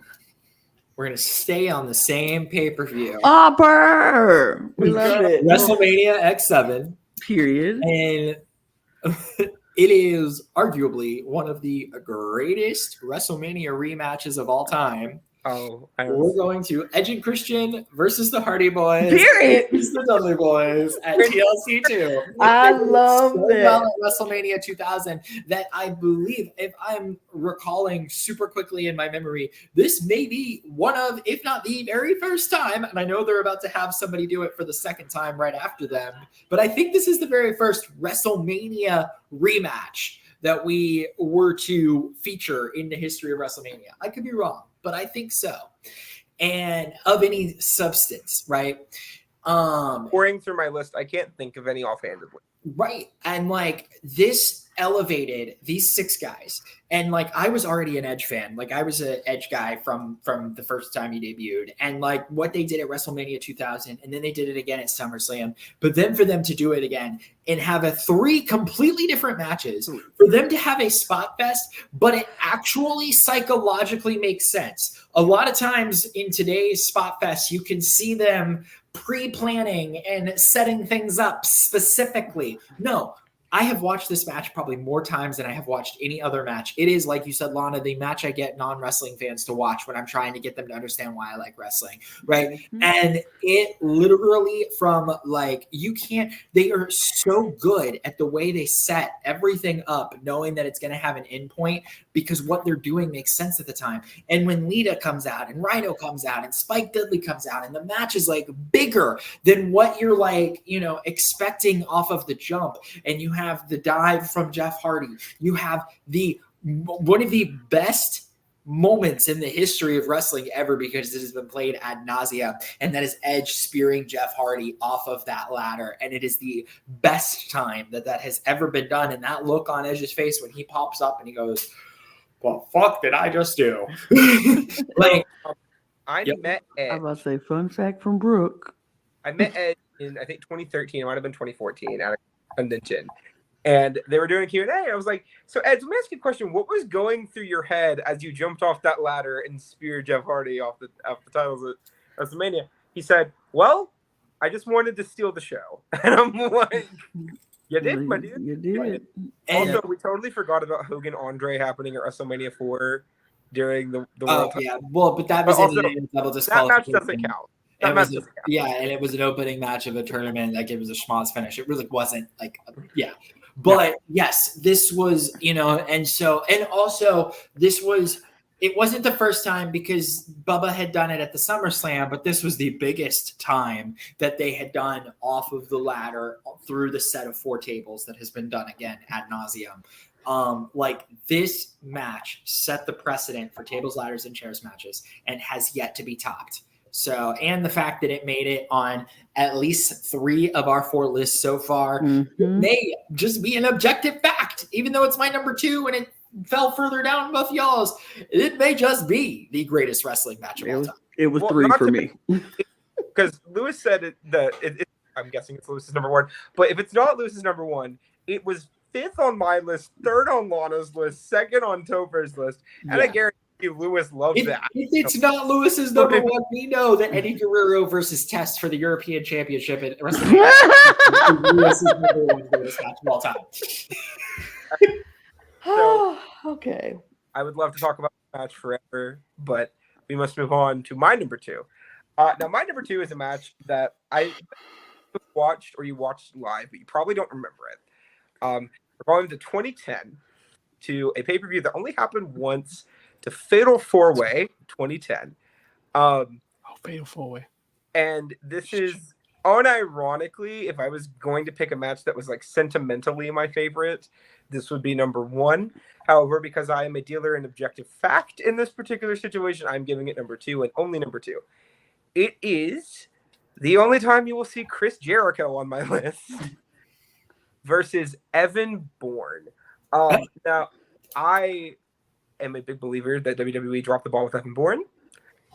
They dropped it so hard, and I'm not going to go into detail on that because I will get mad.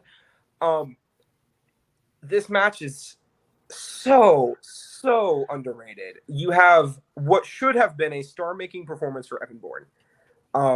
Because the Raw before, he was in a tag match with John Cena against Chris Jericho and Edge, pinned Jericho.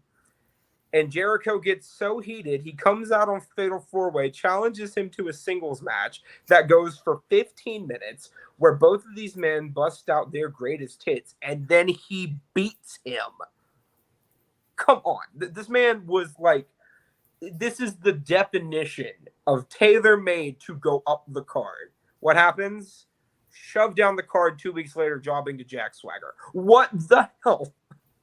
Now, granted, I know Evan Bourne was not a perfect story in WWE. He did have some wellness violations. He did get hurt a few times. But that has never been an excuse. They have let so many other people get back up the card over and over and over again after wellness, after injuries, or any of that. And Evan Bourne only got a tag title run. And that hurts me to this day.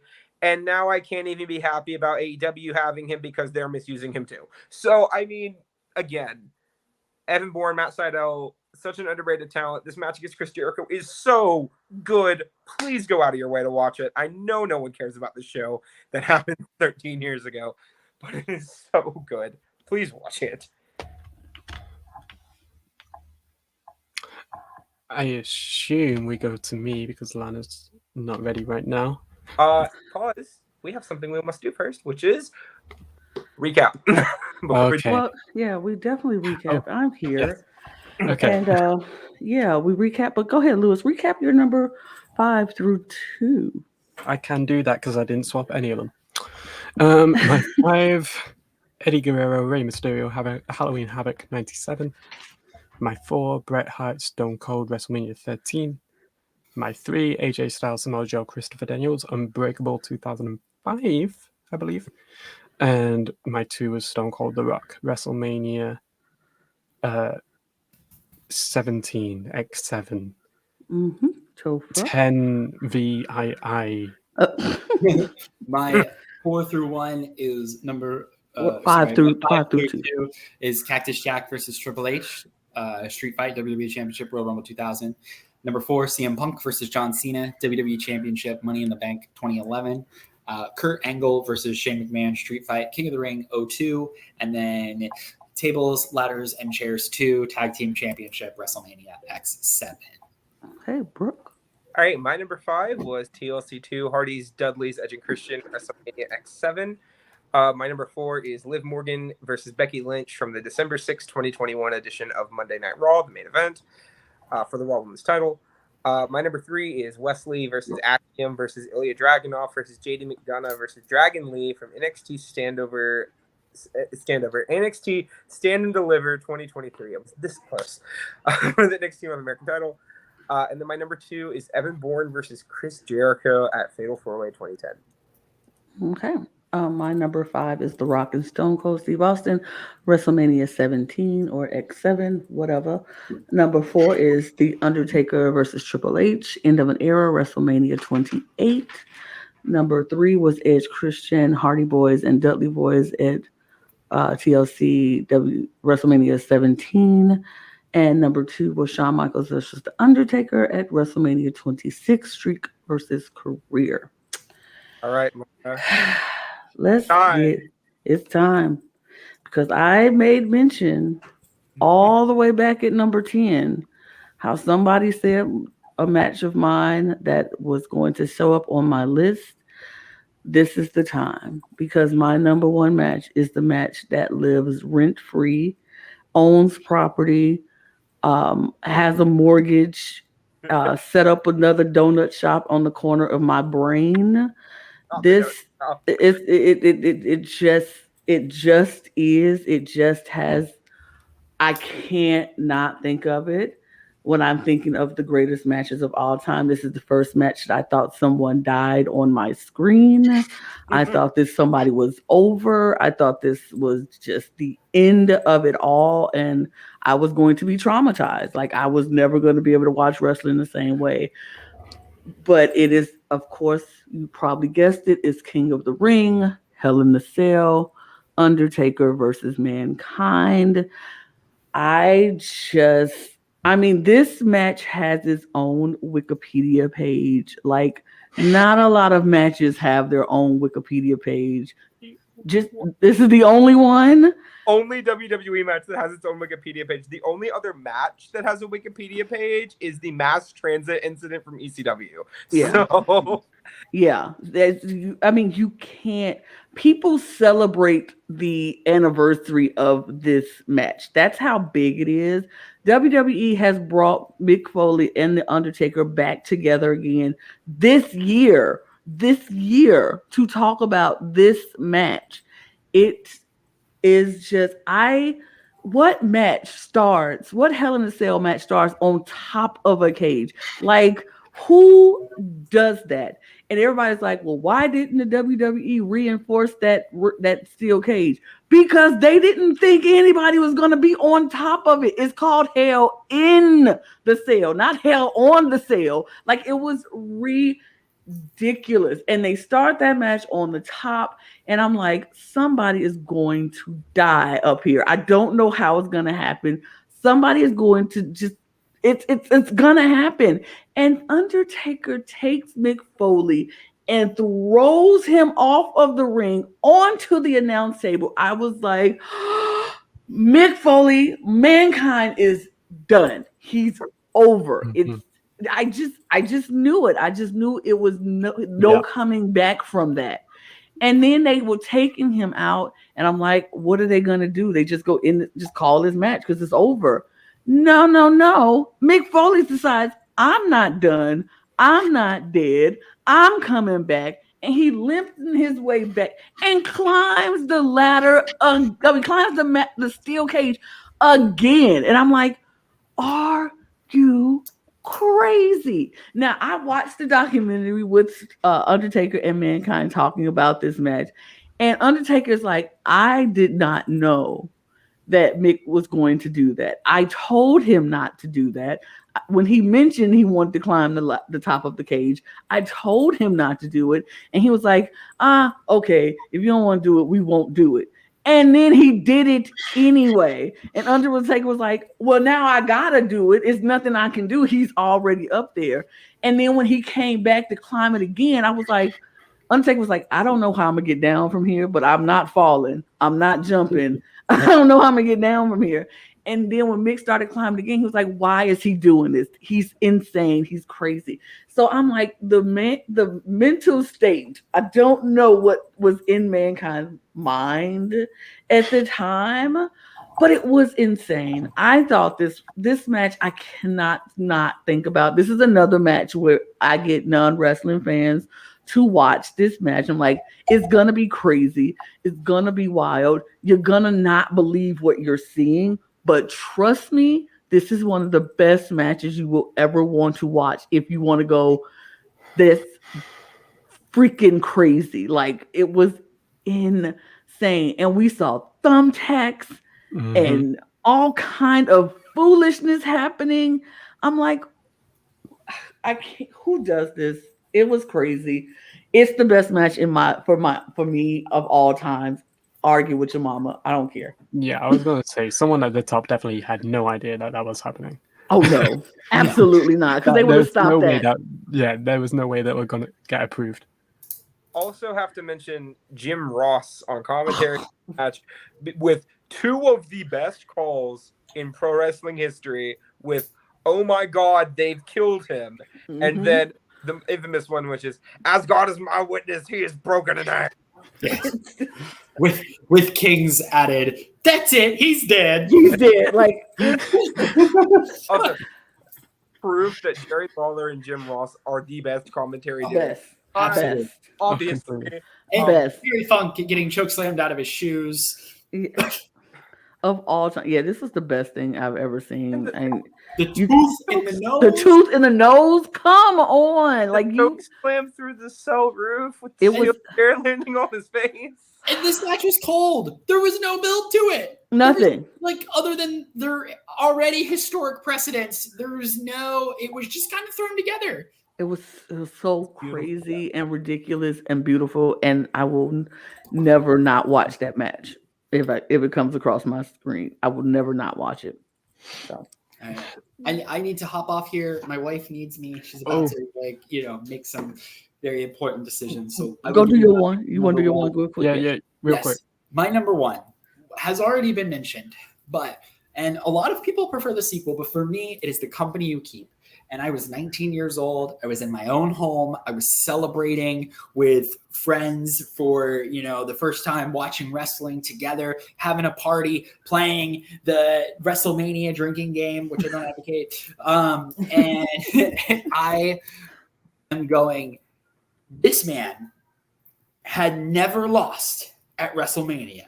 However, his opponent has never lost to The Undertaker in a one-on-one match. And that is Undertaker versus Shawn Michaels at WrestleMania 25. I never believed for a minute at any prior match that The Undertaker was going to lose his streak. There was no way. Even as much as I love Edge, Edge wasn't doing it. As much as I loved Randy Orton wasn't doing it. Mark Henry certainly wasn't doing it. It really wasn't a thing prior to that, right?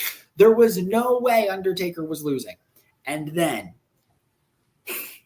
he almost does so many times. And I did not know what direction it was going to go. This match, you like false finishes? This match epitomizes the WrestleMania false finish, right? Mm-hmm. Like, this was the moment. And it went on fifth. It was match number 5 out of nowhere. And it was such a phenomenal build, such a great back and forth. The look Undertaker shows emotion, but not really. The look on Undertaker's face, that infamous kick out when Shawn Michaels kicks out of the tombstone, and that was done because he tombstones him, tongue is out, eyes rolled back. People don't kick out when Undertaker's doing that. Shawn Michaels kicks out, and Undertaker just looks like the look of defeat of like, I'm not able to beat him. Like, this match is ingrained in my memory. It is the greatest match of all time. And the only reason I edged this ahead of 26 is because this match was first. And that is, it's really a tie between the two. I know the stakes were bigger at 26, but this match was first. And it truly just beautiful. Chef's kiss. I love that I mentioned that first and you were able to bring it home, because I love the fact that I have matches that all of you have had on your list at some point in time. That means we're here, you all. We're here. I love that. Tell Jen good luck. All right, I've got to hop up. I am Attaboy Toph, or follow me on Threads because Ooh. that's the new up and coming. My Insta is that Topher because Period. I'm which Topher? That I'm the Topher. All right, thank you guys. Love y'all. Love you. Bye. All right, Lewis. Okay. Yeah. Here we go. WrestleMania X7, the single best weapons match of all time. Raven, Big Show, Kane, Hardcore. No, I'm kidding. It's TLC too. I will say Raven, Big Show, Kane. I'll say it's the best hardcore championship match of all time, in my opinion. That is very fair. But no, TLC 2. It's the wrestling match. It is. It's the epitome of wrestling matches. If you want to get someone hooked on wrestling, show them that. Couldn't have said it better myself. What else is there to say? We talked about it 4 times. That's it. That's all that needs to be said. That's it's it. the best match Ever. according to all of us. Literally, it was top 5 in all of it. Yep. That should say something. Yep. Now, okay, I am going to end us off here with a match that was on nobody's list but mine. Now, to be clear, if I could cheat and have this be an entire tournament, I would. Of course, that tournament would be the Cruiserweight Classic.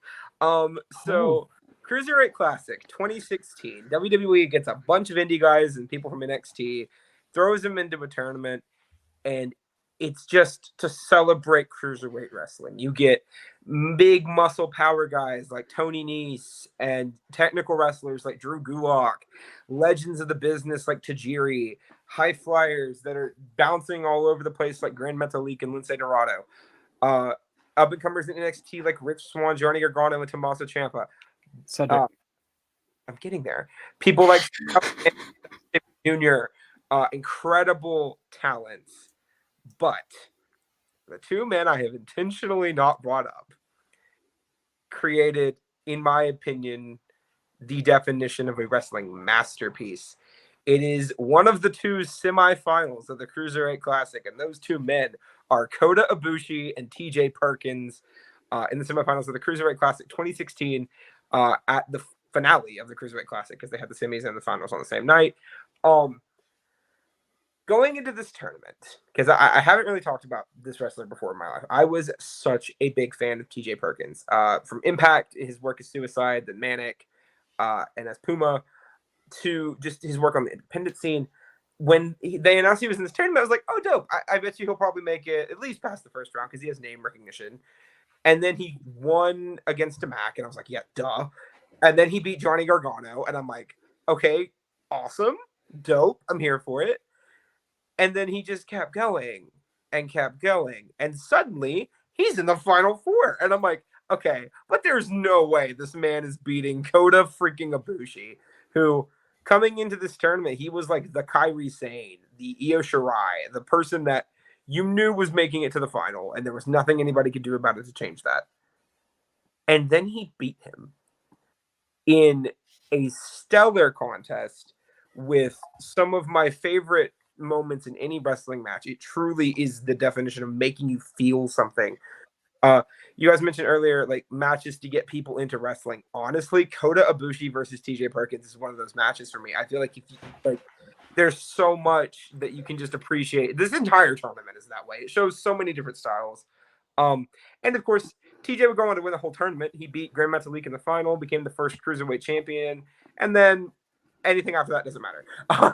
But for just a fleeting moment, it was so nice to see one of my favorites be treated like a megastar, and make himself into a megastar in this company that had previously not signed him after a tryout. So yeah, TJ Perkins versus Kota Ibushi Cruiserweight Classic Finals is my favorite match of all time. Well, that's awesome. It's funny we talk about Kota. I won't spoil. I was half and half paying attention to this and half and half paying attention to Blood and Guts that's happening on AEW right now. Kota Ibushi had a banger of a debut. That's all I'll say.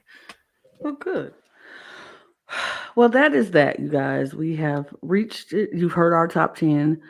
you know what to do. Comment below and tell us what you think. If you're agreeing with our top 10, if you have some that didn't get mentioned that you would want to put in the top 10, give us your top 10. Just give us your top 10. Give us your favorite Simon Dean match. All of those. Yeah. Like, Yeah, tell us give your us. favorite match between Simon Dean and Viscera. They had to have had more than one. I mean, just tell us your favorite top 10 matches. And if Simon Dean just happened to be on there, sure. But yeah, do the YouTube things. You see what it is. You're on YouTube anyway, so hit like, share, subscribe. If you are somebody who likes wrestling and drag race, we have another channel for that. Jump across to our the Cup of Reality channel, and you can subscribe over there. But subscribe here first because we would love to have you. And we have other reality shows that we talk about on this channel and all kinds of stuff. And follow us on the Cup Pod on Instagram, Twitter, and TikTok. And follow us there, and you can see all of our highlights and reels and things over there. We're funny people, so we pretty much got some funny stuff that we put on there. Some stuff maybe from this episode will end up on our TikTok reels or whatever. So join us on that. And if you just want to follow us on Twitter, because we're cool people, follow us. It's all down there below. You know, we talk about some good stuff. Wrestling may be included in some of the stuff we talk about. So follow us there. And then, of course, get your cup merch at lanagcreations.etsy.com. We would love, love, love you to support us. And on that note, guys, thanks, because this was fun. This was fun. I had a great time talking about it. We'll be back with more top 10 lists of different things to come, maybe some pay-per-views or whatever. We'll figure it out. Top 10 tag teams. That'll be tag team talk. That'll be something. We'll put that out there. We'll discuss in our Discord page. Top 3: Edge and Christian, Hardy is Dudley's. Maybe. But that's it. So cheers, you guys. Cheers. Cheers. Cheers. Bye. Bye.